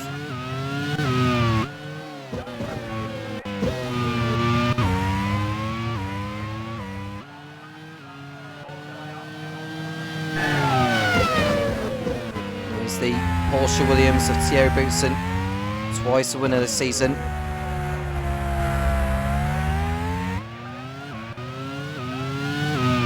And Gerhard Berger enters the pits for McLaren. I think that's his 2nd stop of the race for the Austrian.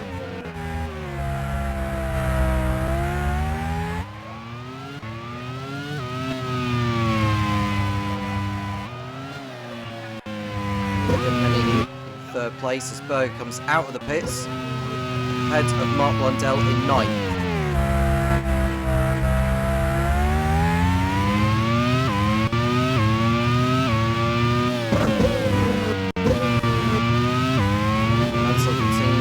Way. I think what he's planning to do is to try and make a one-stop work round here. It's rather brave of him to do so.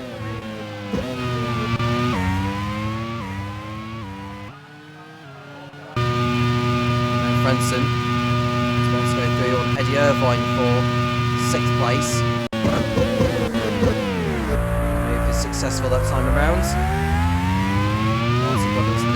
Go after.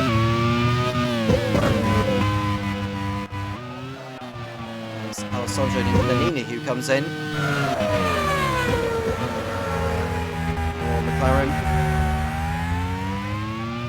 As does Martin Brundle. Pit stops galore going on.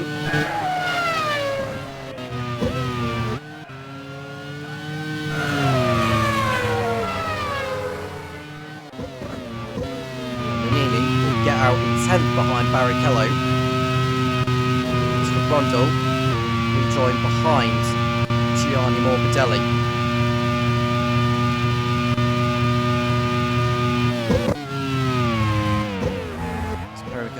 Pro McCarthy locks up in front of Frentzen.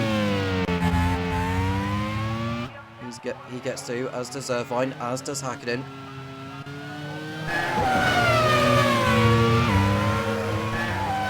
Gerhard Berger. That looks like Pro McCarthy's trying to run lap. Hakkinen.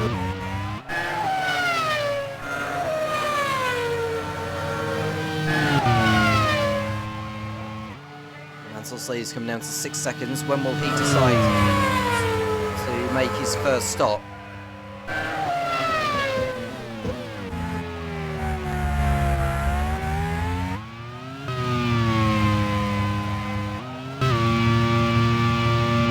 Alberto, he's got Mono in front.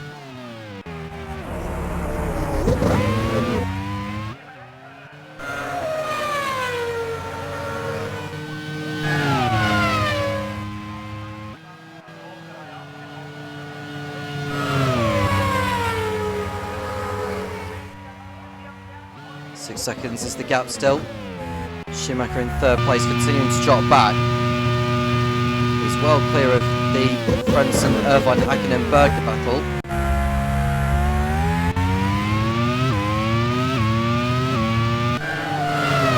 Now we look at Eddie Irvine. He's about to be passed here by Mika Hakkinen. At the end of the back straight, Andy Wallace hits in for Jordan. Go back to Schumacher in 3rd place.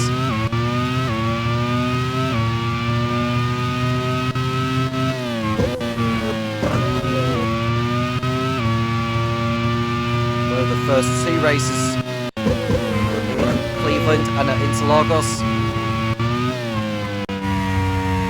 He hasn't had the same level of success since then. Barrichello picks in, as does Salo in the Ligier. I'll allow Morbidelli back into the top 10.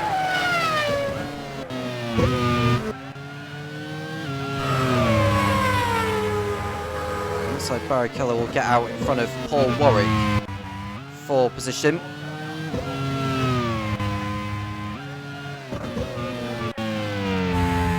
Salo rejoins behind Alboreto in 15th. Got a pit stop over at Ferrari though. Mansell is in from the lead at the end of lap 34. Boutsen will go into the lead. And Schumacher, who was one of the 3 stoppers, will go through into 2nd position.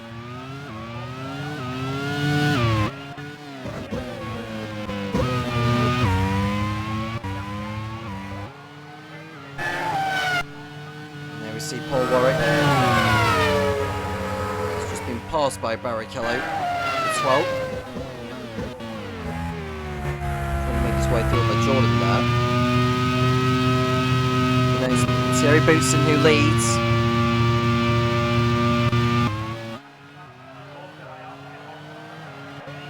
Schumacher puts a lap on Stefano Modena.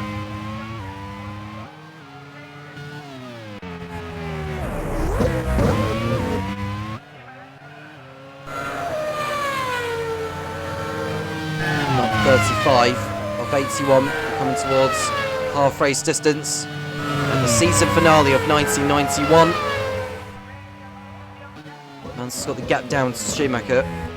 Oh, got the gap down on Schumacher to 3 seconds. There is Mansell, who is still stuck behind the Lola. Can't find a way through, then needs to let his teammate go past.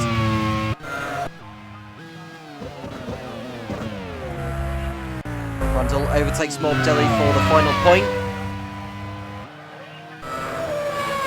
Hakkinen is in for his second stop of the race. rejoin in 11th behind Gianni Morbidelli.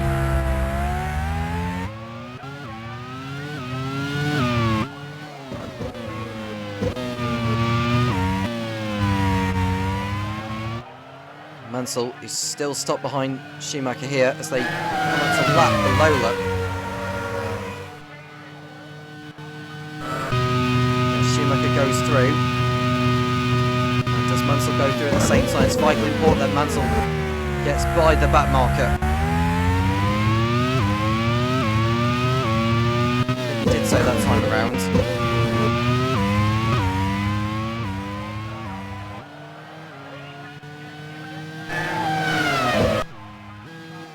Nannini overtakes Blundell for P7. Just 3 retirements so far. The big one being Ayrton Senna. We didn't see how he retired, but we know the result. We lost both of the Arrows drivers of Jonathan Palmer and Ari Lyondike. Nigel Mansell in 3rd place behind his teammate Schumacher. That will be Caelio Barreto in the Lotus.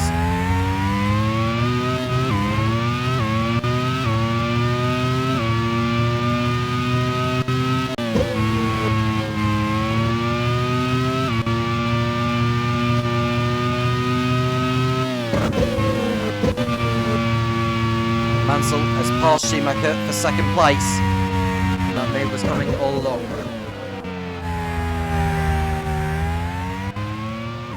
Look at Thierry Boutsen in the lead. Sean Lacey in the pits for AGS. Gerhard Berger is close up behind Mansell Frentzen. He's less than a second off him.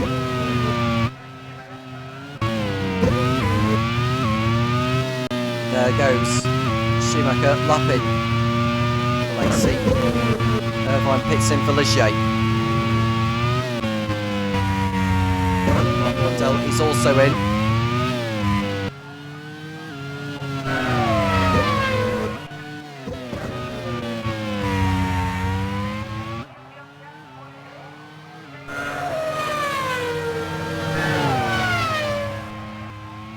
Sorensen is going to be lapped by the Brabham of Manuel Reuter.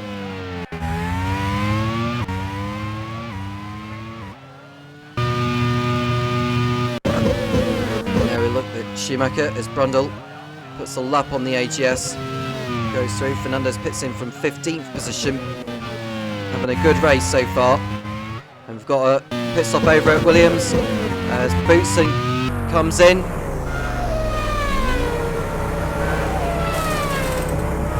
He'll be doing another stop before this race is over. Out goes Boutsen, Schumacher in it also for Ferrari. Boutsen will rejoin in 2nd place ahead of Mansell Frentzen. Schumacher will drop to 6th place ahead of Martin Brundle. Morbidelli also in for Lola.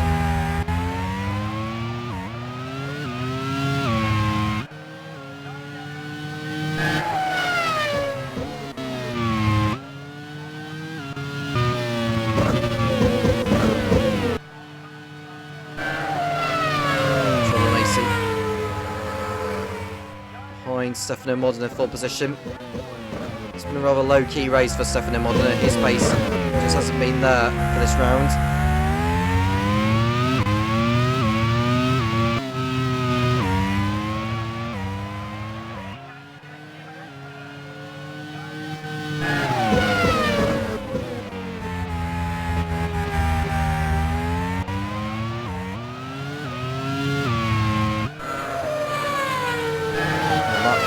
Coming up to half race distance.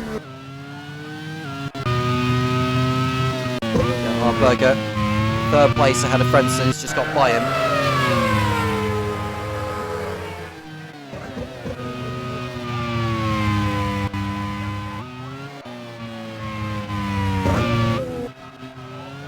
gap was 5 points between between Ferrari, McLaren and Williams. McLaren need to outscore Ferrari to have any chance. At the moment, they're not on course to outscore Ferrari.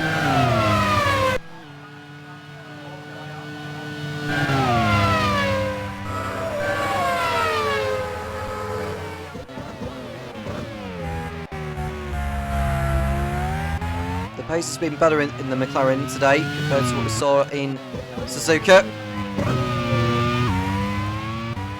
What might have been for Gerhard Berger had he not dropped out in the final few laps of the Nürburgring. You see Mansell, look at Boutsen, he's just put a lap on the AGS.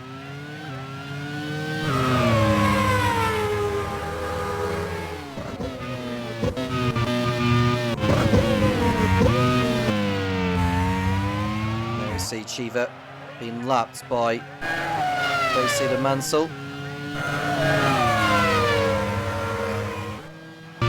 Looks like Michele Alboreto is coming out to lap himself from the Ferrari. And Hakkinen retires in the Brabham. Game over. In what's been a tough season in the defence to his crown, they'll no longer be his by the end of today. Game over for the Flying Finn.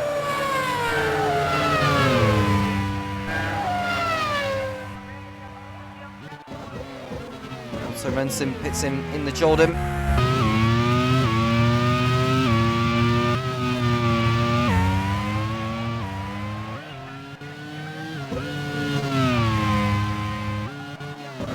There is the Lola.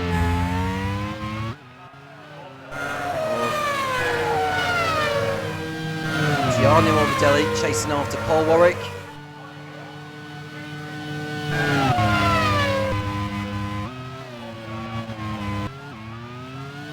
And there goes Andy Wallace, who's just lapped his teammate.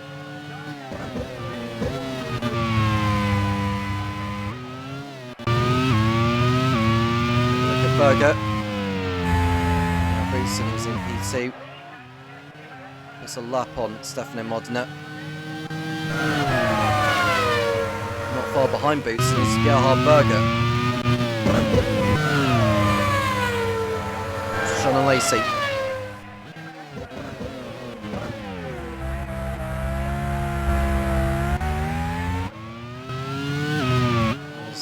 Trying to get through on Stefano Modena. It's been quite a battle between those two while races. Schumacher goes to on Alessandro Nannini for 5th place. And the Ferraris pass, an important move in the Constructors' race. Mansell getting through a back marker of his own, that is Michele Alboreto, who relaps again.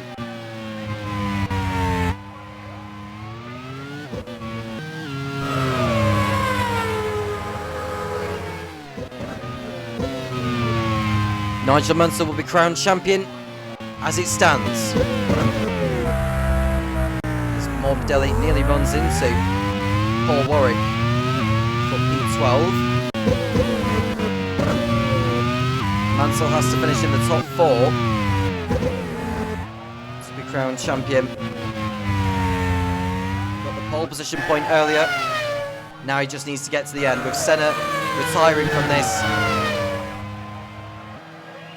Ferrari's reliability was a disaster in Suzuka. Both Schumacher and Mansell parking up at virtually the same time. But it's falling into place for them here to not only clinch the Drivers' Championship, but the Constructors after a miserable season in 1990. This will be Ferrari's first Constructors' crown since 1983, and their first drivers since Jody Scheckter in 1979.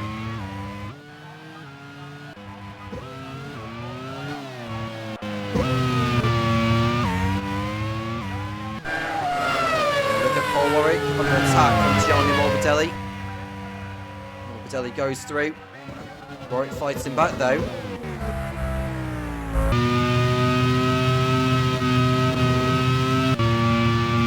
We'll see Mansell as Wallace gets slapped by the McLaren.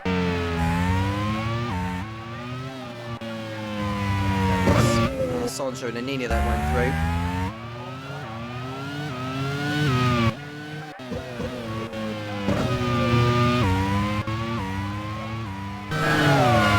Lacey. Let's see, pass the Lola.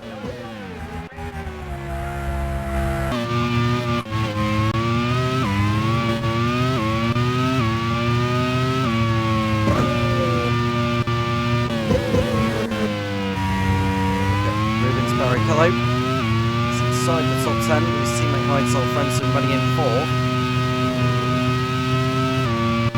Schumacher's 4.6 seconds off Frentzen.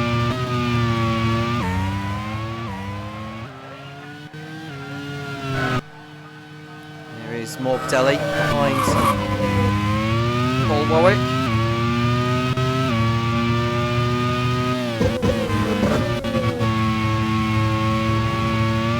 Fine end to the season for Mansell Frentzen. 2 podiums this season. Not quite the form of 1990, but it's been a relatively stellar campaign. He's failed to finish on 6 occasions from the 16 races. Where will his future hold?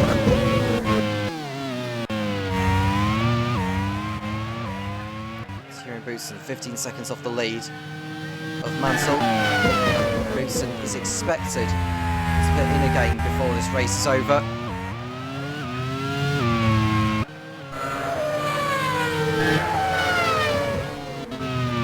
In 1986, Nigel Mansell's hopes for the championship were dashed after a puncher on the back straight. Alain Prost won the race to take his 2nd driver's title. Mansell just needs to get to the end. Winner of the Hungarian Grand Prix, the winner of the Portuguese Grand Prix. You see Berger putting a lap on the Lola.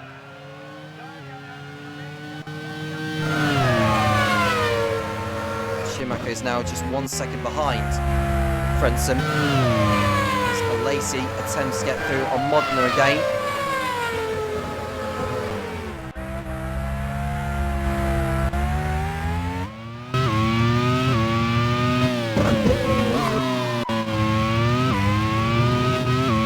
On lap 47, and Ferrari are very close to clinching the double.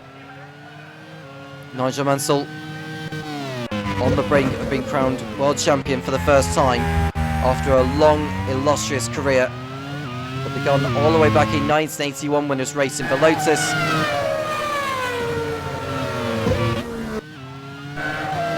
Broke his duck when he was at Williams, winning the European Grand Prix at Brands Hatch in 1985.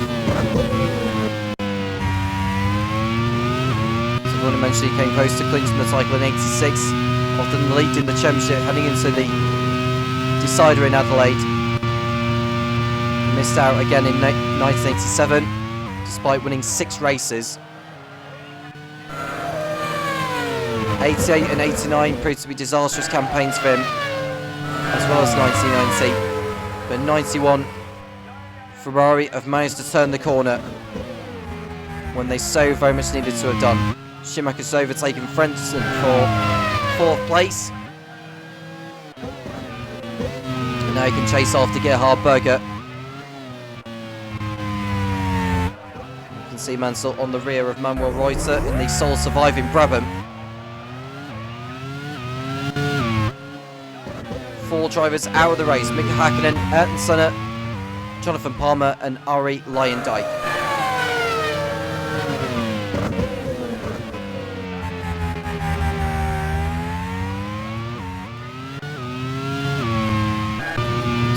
Coming in 8th position. Winner of the Belgian Grand Prix, Felicia. Look at Gerhard Berger. He's some way off Thierry Boutsen. He's running at 11 seconds behind the Belgian.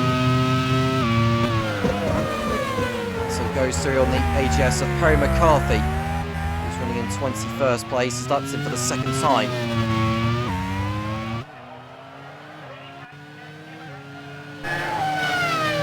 See Eddie Irvine closing in on Brundle, who's lapping the Jordan.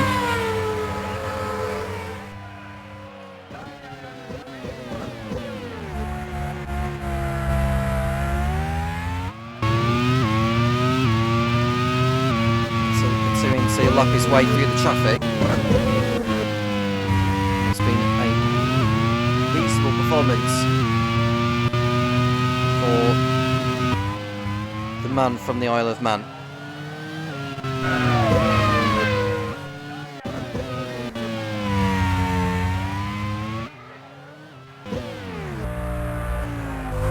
His laps, Paul Warwick for position.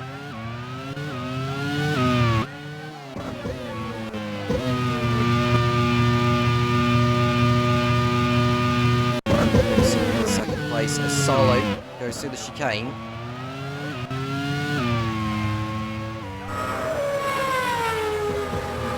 Looks like Paul Warwick has hit trouble, or he's come into the pits. As Paul Warwick in the Lotus.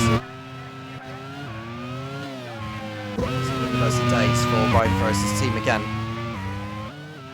Both of the cars not finishing at Suzuka.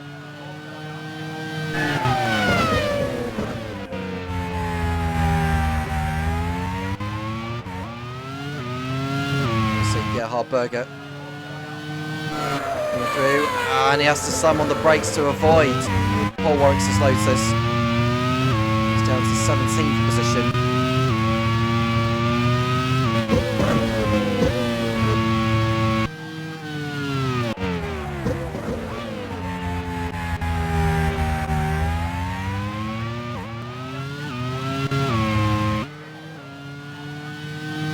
Schumacher coming up close to Berger. For Gerhard Berger to win the championship, he has to win the race and get the fastest lap. It's very, very unlikely he's going to be achieving it. The same for Alessandro Nannini, who's in 6th place behind Heinzel Frentzen.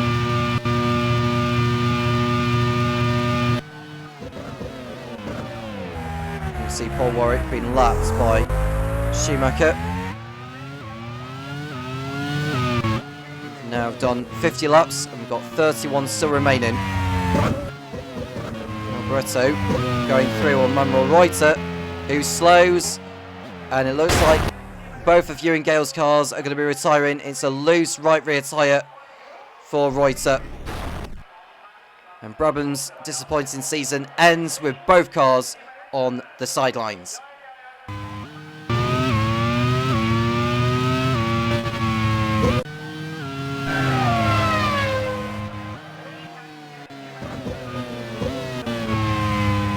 Fifth driver to retire. We've done very well to get this far in the race with only 5 out.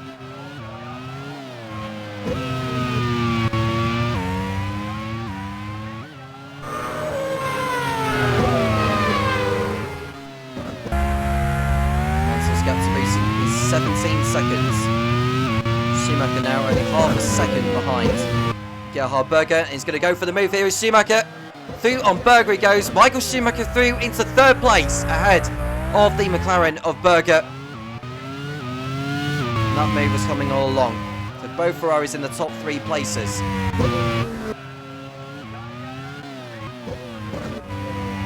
Frenson's now stuck behind a back marker of his own. That will be one of the AGSs that's just got past.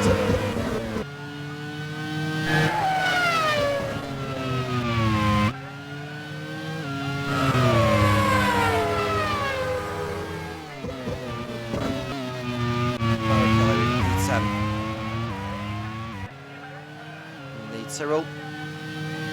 Solo and Morbidelli behind, who are still on the lead lap.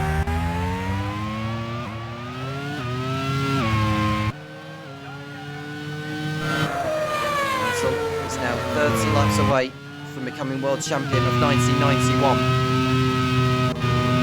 Ferrari are on course to clinch the double as Mansell comes in for his 2nd stop of the race. That will hand the lead over to Thierry Boutsen.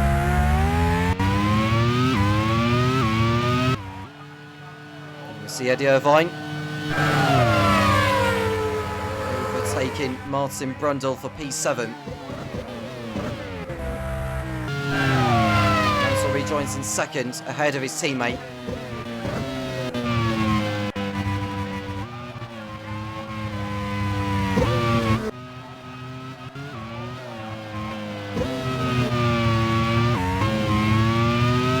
McCarthy, Swan's in place. Not around the realms of where he was at Suzuka. At least he's still going. Adrian Fernandez is the highest of the qualifying cars from earlier. All 6 of them are still going in this race, remarkably.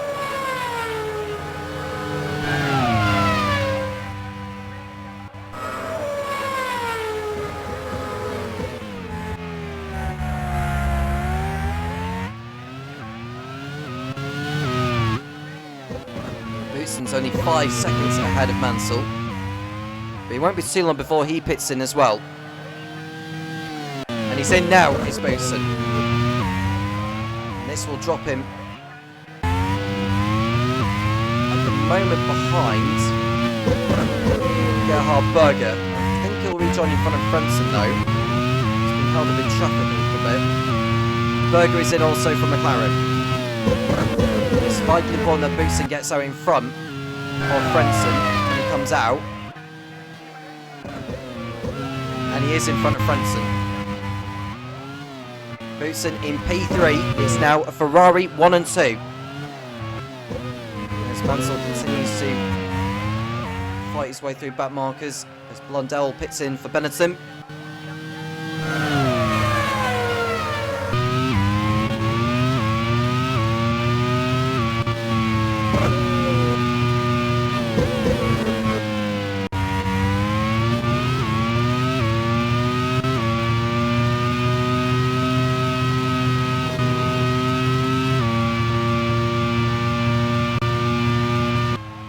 See Nannini lapping the Lola of Stefano Modena. He's been running towards the back end of the field all race. Schumacher is continuing on his way. He's got a Eurobron in front of him he wants to dispose of in due course. Sorensen running in 21st and last place in the Jordan. He's been lapped twice by the leader.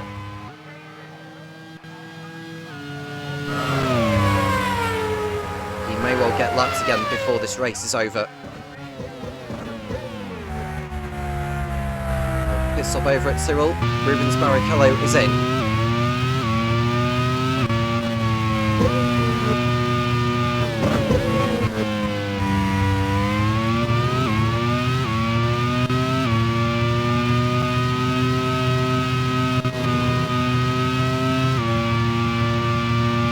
So pits in for Lotus, so Barrichello will rejoin in P12.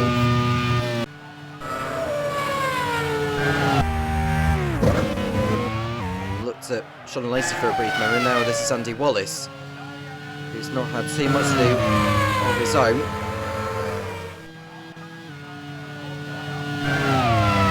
Alberto rejoins behind Fernandez. Does he get in front of Chiva? The answer to that question is yes.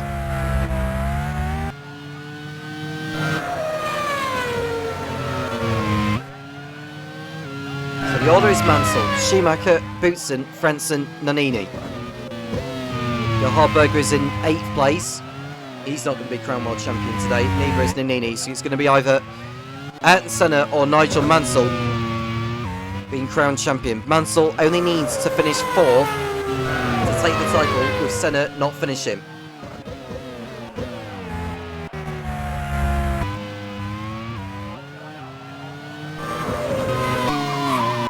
Berger is a little deep over Hutt Street. Still continuing on.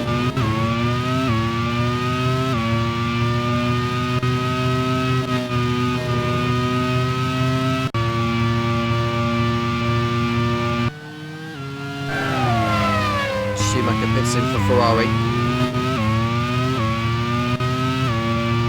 He aims to go to the end.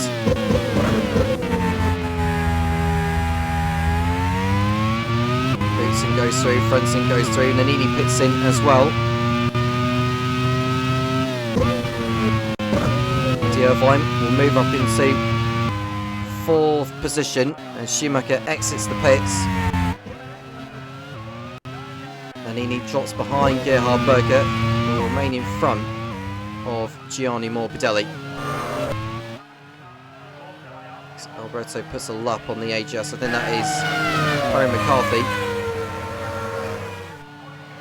Morbidelli pits in for Lola, who are aiming for another good end to the season. Bootson puts a lap on the back markers. Morbidelli will get out behind Micasalo. He might be in front of him actually. Fernandez comes in for Eurobrun. Schumacher and Brundle in a fight of their own. Looks like Brundle's got in front of Schumacher.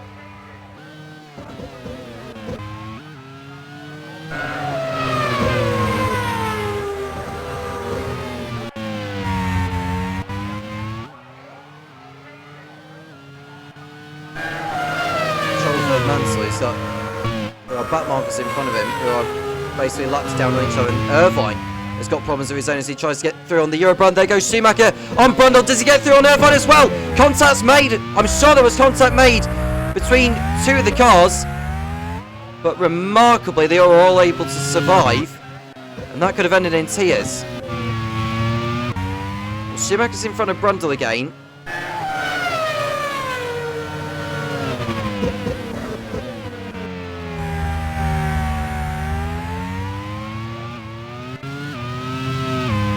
Otto Rensen for a bit. Now this is Frentzen in P3. Are we going to see Tyrrell on the podium again?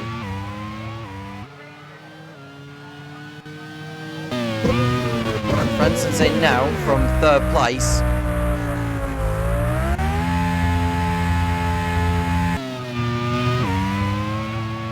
Gerhard Berger, who's running in 7th. Has no chance of the championship. McLaren might still win this depending on what happens with Ferrari and Williams. It's unlikely they're going to be retaining the Constructors' crown this time.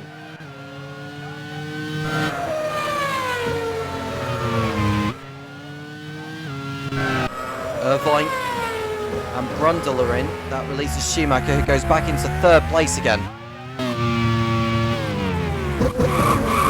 Michael locks up at the final turn. Irvine rejoins in 7th. Brundle has rejoined in 9th place.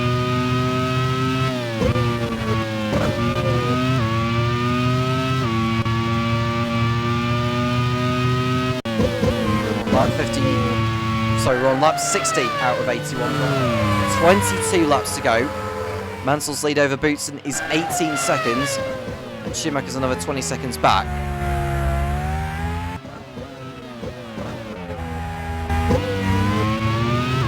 Lacey has passed Eddie Cheever for 15th place.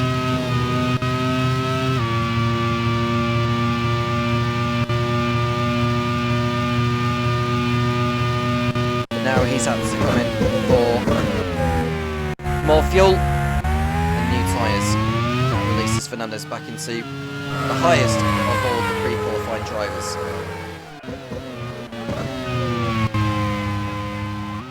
Schumacher, 3rd position. This is more than enough for Ferrari to take the Constructors' crown. Ferrari will be 2nd, and Williams will be in 3rd place.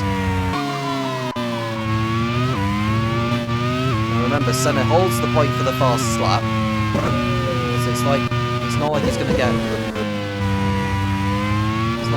He's not going to get any points from this. It's just 1 for Senna with the fast lap as it stands.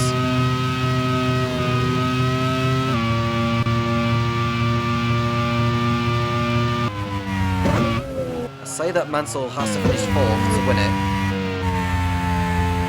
But in actual fact, he needs a podium to take the title.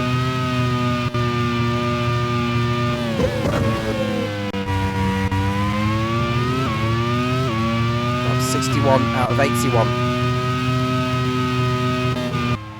No problems whatsoever for Nigel Mansell. It's been a long, hard season. I just wish the Czechify came out now, but it's not quite done yet.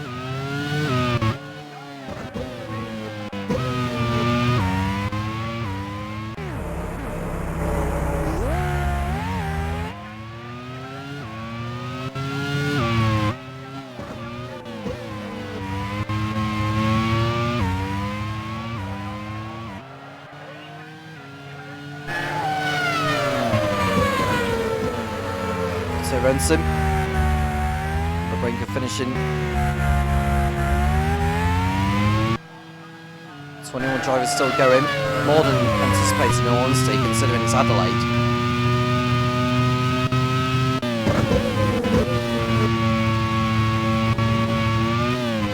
We see Michele Alboreto in 13th behind Salo and Gianni Morbidelli, who is the last driver on the lead lap.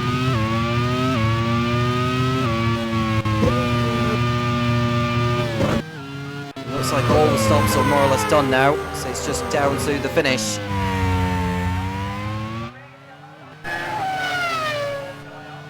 And Mansell having problems over at the hairpin.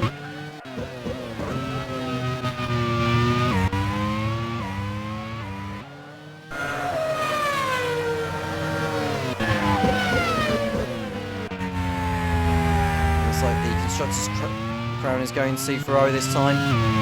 Cone, I've had it for the last 3 years, but not this time, as it stands.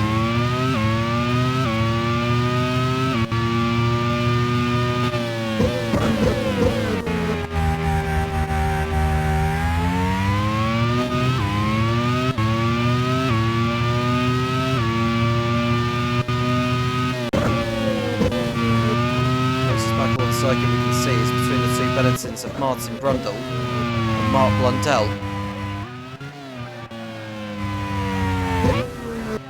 Boutsen is 19 laps away from a second place finish. It would not be enough for Williams to clinch the constructors.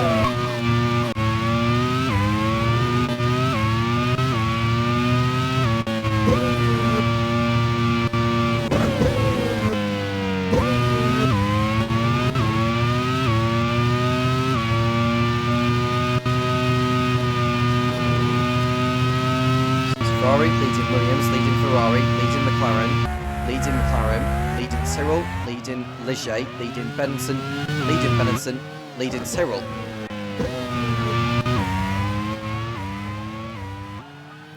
And these 6 different constructors in the top 10 places.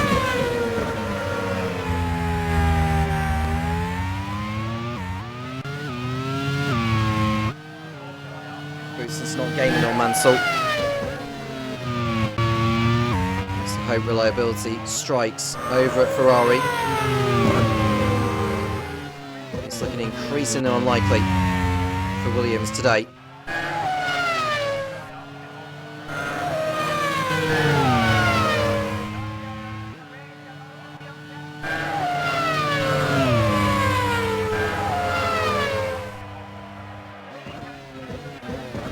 But Ferrari have very much come alive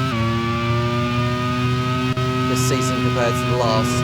Victories for Schumacher in Cleveland and in Sao Paulo. You have to wait until the Hungarian Grand Prix to win again, courtesy of Nigel Mansell.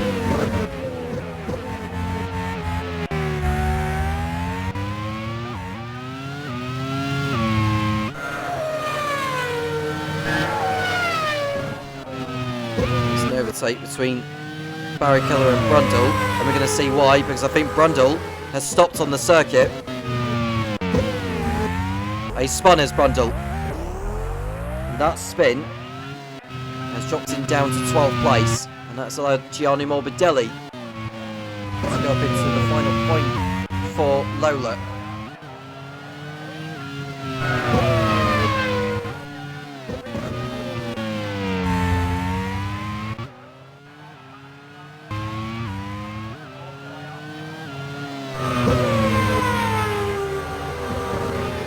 still in second place.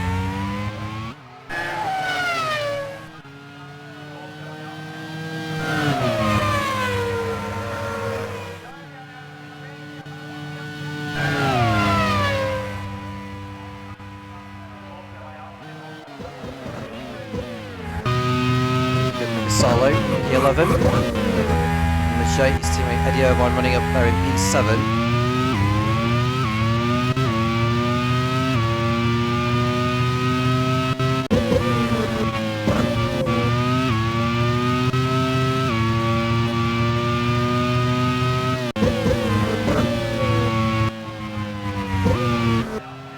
There we see Nigel Mansell.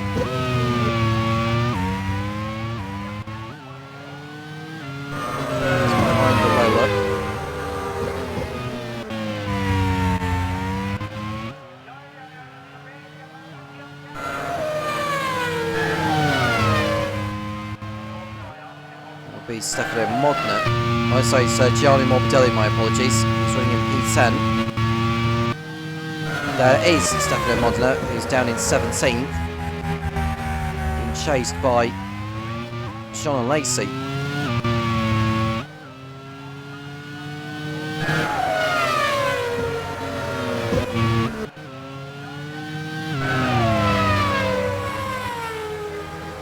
Not long to go now. Championship decider in Adelaide. Nigel Mansell leading the race. As it stands, he'll leapfrog Ayrton Senna to become 1991 world champion. Martin Brundle has come into the pits for Benetton, which allows Michele Alboreto up into 12th place. What about Paul Warwick? Does he go in position as well?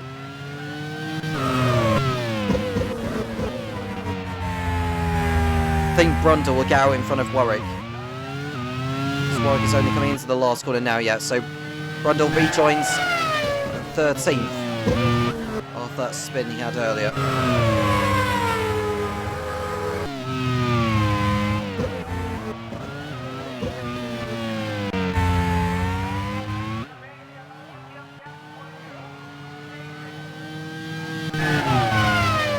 There we see Bootson in second place for Williams.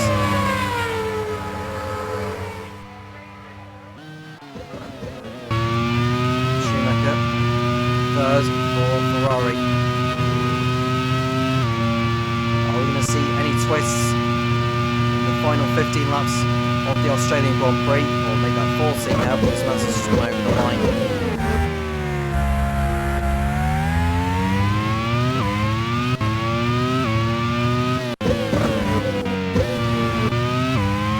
Car breaker at this event last season.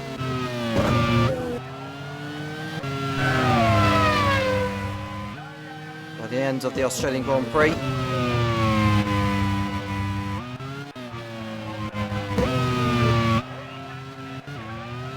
We had a total,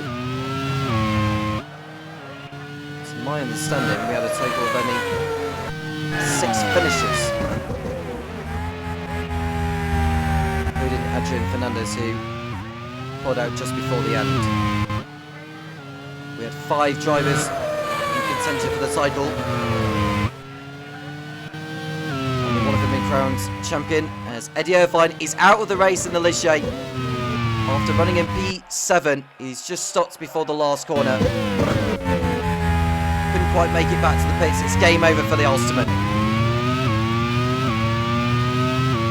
That's retirement number 6 of this race. It allows his teammate Mika Salo to go up into the points.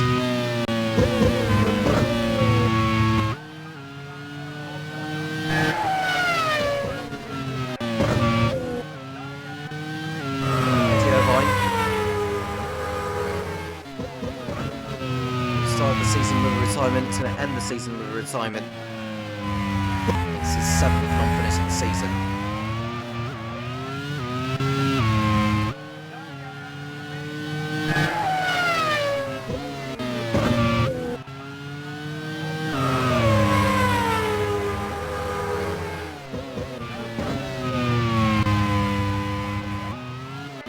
Gerhard Berger in 4th place on circuit. His teammate Alessandro Nannini is in 5th.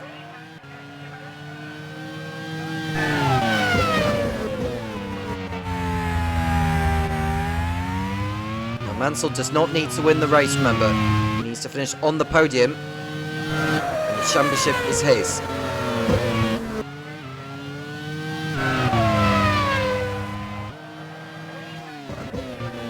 Second margin between Blundell and Barrichello for P7. And Nannini and Frentz are in their own squabble for 5th place.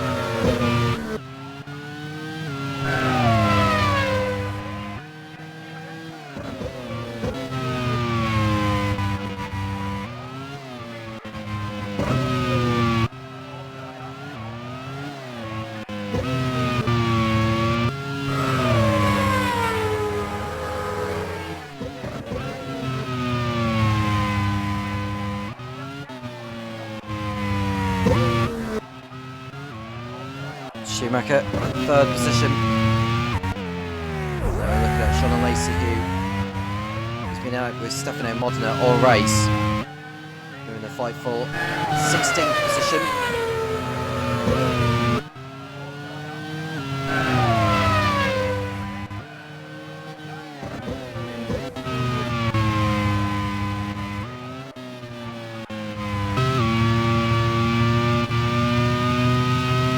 With Nigel Mansell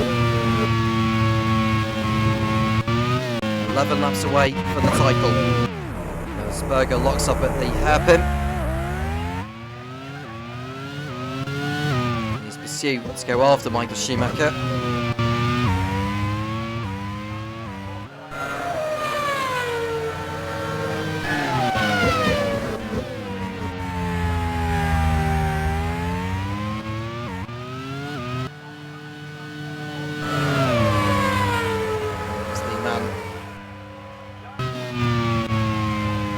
So close to the end now. The Ferrari crew just cannot wait any longer. Otto Renson has been lapped 3 times in this race. He's running in 20th position. Mark Blundell and Rubens Barrichello are the last couple of drivers on the lead lap.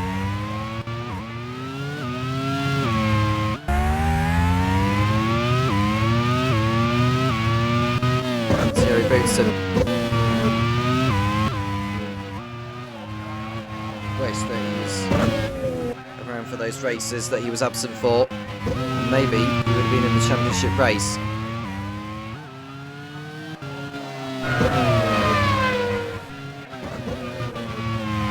You see Modena and Lacey, this is for 16th.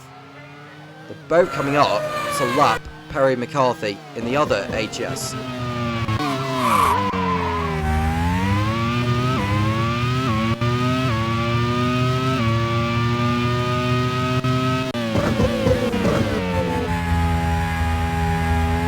Nannini coming through is in 5th place, just in front of Mansell Frentzen. So it looks like a battle is brewing here between the Italian and the German. Nannini continuing to lock up. This is not helping his tyres in regards to their state.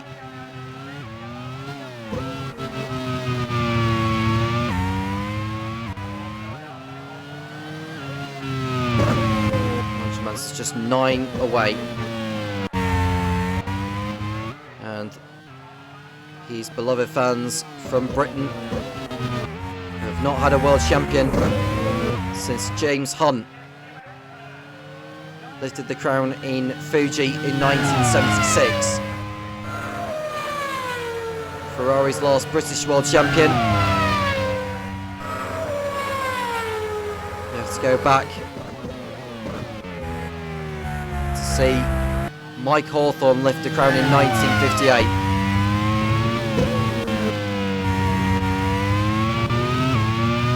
What a moment it'll be for the team at Maranello who are watching on.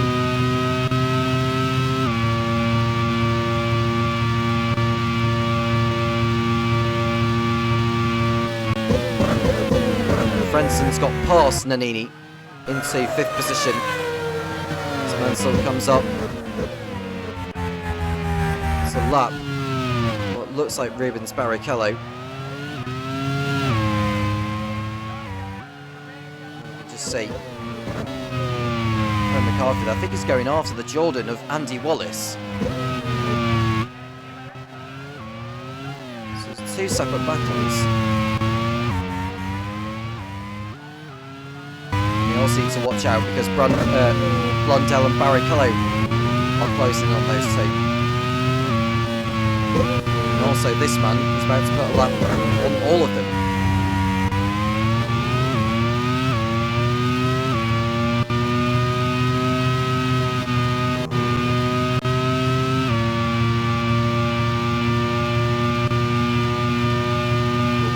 It's been from Nigel Mansell today. Thierry Boutsen, who got to a sensational start before he let Senna by on lap 2.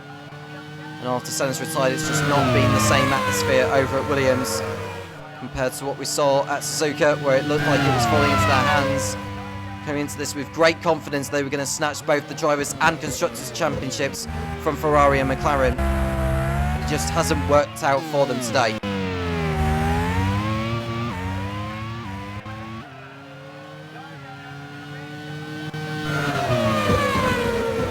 7 laps to go for Nigel Mansell, as he's just lapped Rubens Barrichello, who's running in 8th.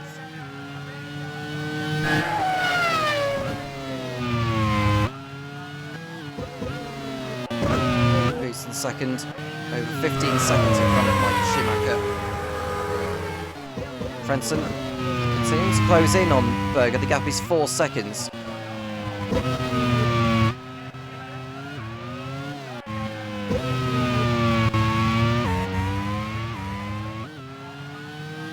What we're going to be seeing in the remaining laps of the season. There's Schumacher.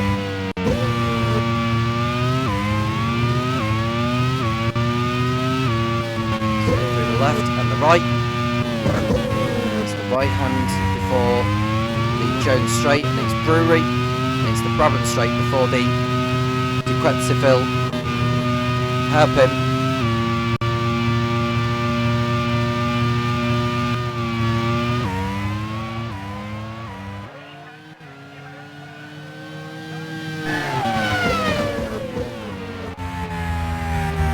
Thierry Boutsen was going to end his season on a high with a 2nd place, but for the whole crew at Williams, it just isn't the prize that they've been after, despite the pure pace that Senna has put on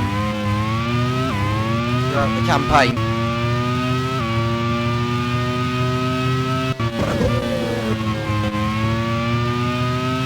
Look at Schumacher, who's running in P3. The gap between Berger and Frenzen's come down a little. It's around about 3 seconds as Frentzen goes over the line. It's now 3.5. I don't know whether it's because Frentzen got stuck in traffic in his pursuit of the Austrian. Blundell locks up. He's just lapped the Jordan.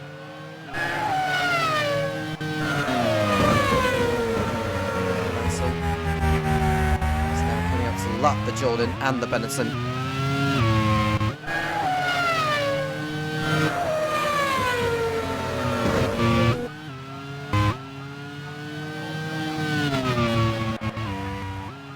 Goes Mansell to lap Otto Rensen. That's the 4th time he's been lapped in this.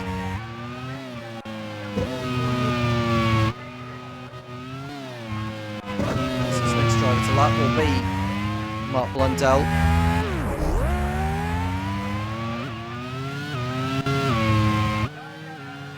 There we see Schumacher.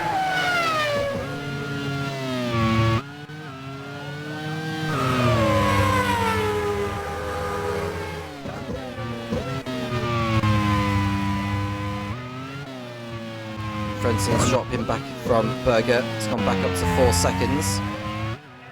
So look at Martin Brunner, who's chasing after Michele Alboreto.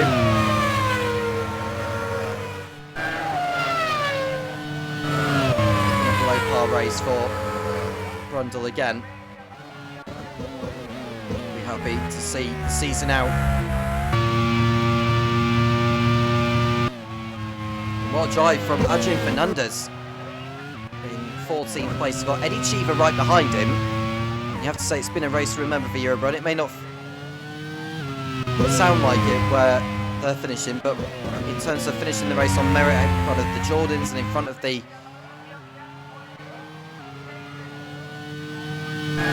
other rivals, those of AGS, it's been a good day's work for the Eurobron team. And the man in charge of the Eurobron squad is Giacomo Pagliaro.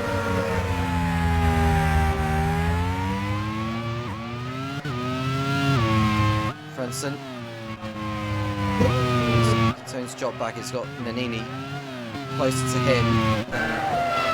Frenson needs to Berger, although Nannini's gone over the curve too much. He's lost ground.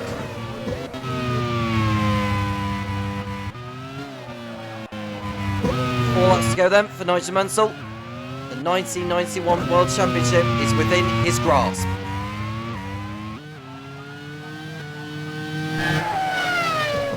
Now 3 laps to go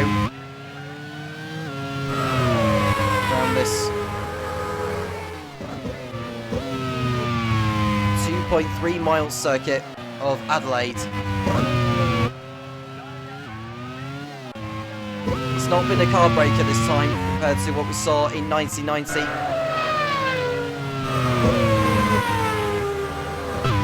This will be the most important win of Nigel Mansell's life. Schumacher finishing third will ensure that the Constructors' Championship will be going to Maranello. And there's a late pit stop over at McLaren. Berger's come in, which will drop him down to 6th position. Might go for a fastest lap, you know.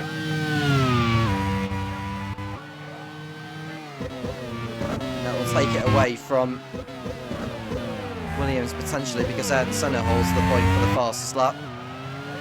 And Berger does rejoin in 6th position ahead of Mark Blundell. He will stay on the lead lap. Nigel Mansell is 2 laps away from victory. What a splendid effort it has been. Thierry Boutsen in P2.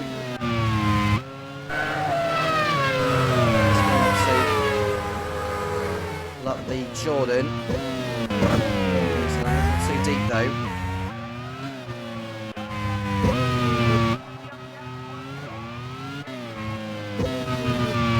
Berger was running in 4th place before he pitted in. There's a chance to go for a fastest lap.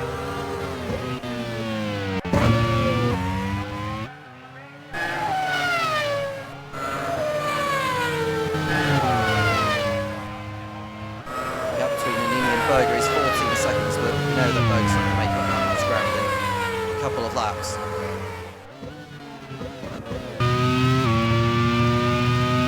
Schumacher. Berger. It's just lapped the Eurobron before he's out on his way. Nigel Mansell has started the final lap in the Ferrari, who are eagerly waiting to crown their latest world champion. Something that they've not celebrated since the South African Jody Scheckter lifted the crown back in 1979.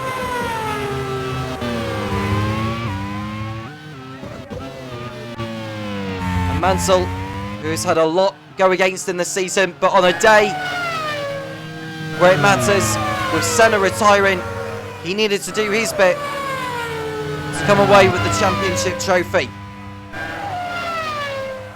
He's less than half a lap away from winning the Australian Grand Prix and becoming Britain's first world champion for 15 years. Just the Foster's hairpin to get through for the Ferrari. Nigel Mansell exits the last corner to win the Australian Grand Prix and be crowned the 1991 World Champion. Ferrari celebrate the Constructors' Championship as well. Their first for 8 seasons. Thierry Boutsen crossed over the line in second place for Williams. It's bitter disappointment for Scott Woodward, but for Chris Cavani, the team manager of Ferrari, it's a day to remember after a shambolic 1990. And there's a retirement on the last lap for Adrian Fernandez. A body blow for Eurobrun.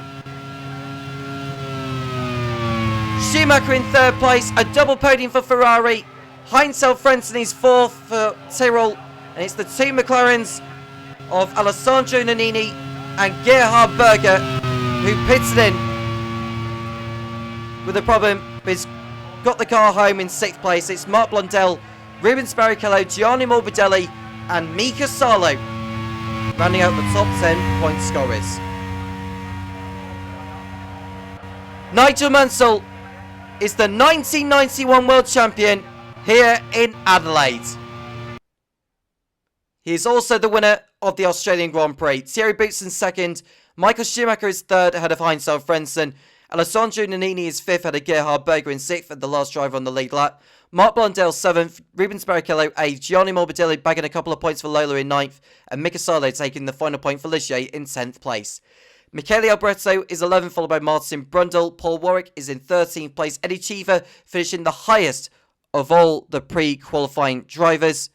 In 15th is Stefano Modena, with Adrian Fernandez dropping out on the last lap, but he's classified in 16th place ahead of Jean Alesi.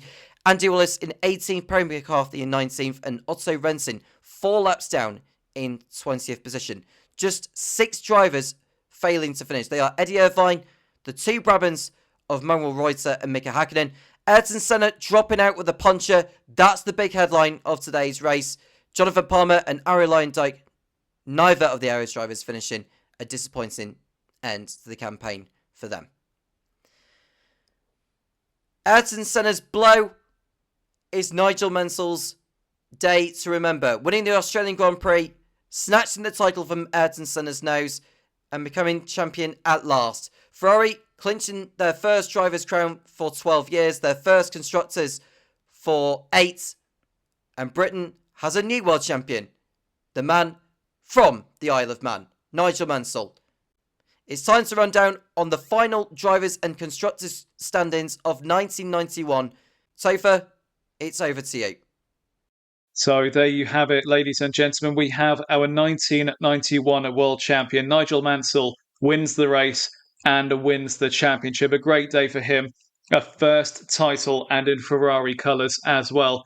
A quick look at the championship standings to see out this 1991 season. And Mansell at the top on 111 points. In the end, 7 over Ayrton Senna, who came close but just fell short of a title with the Williams team. Alessandro Nannini ends the season third on 94 points, the same number of points as Michael Schumacher, but Nannini ahead on countback by virtue of second place finishes. Gerhard Berger drops to fifth in the standings on 93, and then Heinzel Frentzen sixth on 69, Michele Alboreto on 67, Rubens Barrichello, who also wins the Rookie of the Year awards, ends the season 8th on 57 points.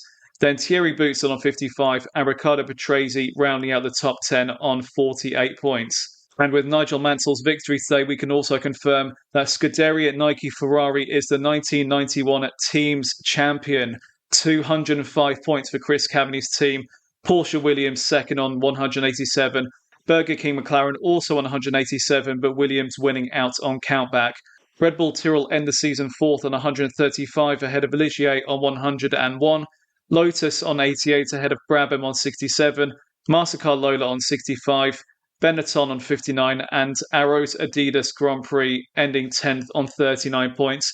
None of the pre-qualifying teams broke into the top 10 in the championship, but at the head of them all, Nigel Mansell and Ferrari can celebrate their titles for 1991. Well, it's been a long time coming, but we can finally draw a conclusion to the 1991 season, and what a season it has been, with plenty of drama, plenty of controversy, plenty of action. And we are happy that we were able to get a championship showdown all the way to the season finale here in 1991. We all hope that you have massively enjoyed this season. Make sure you look out for our other championships as well, the Grand Prix World Series and the Nations Cup. They are two fantastic championships that are worth keeping an eye on.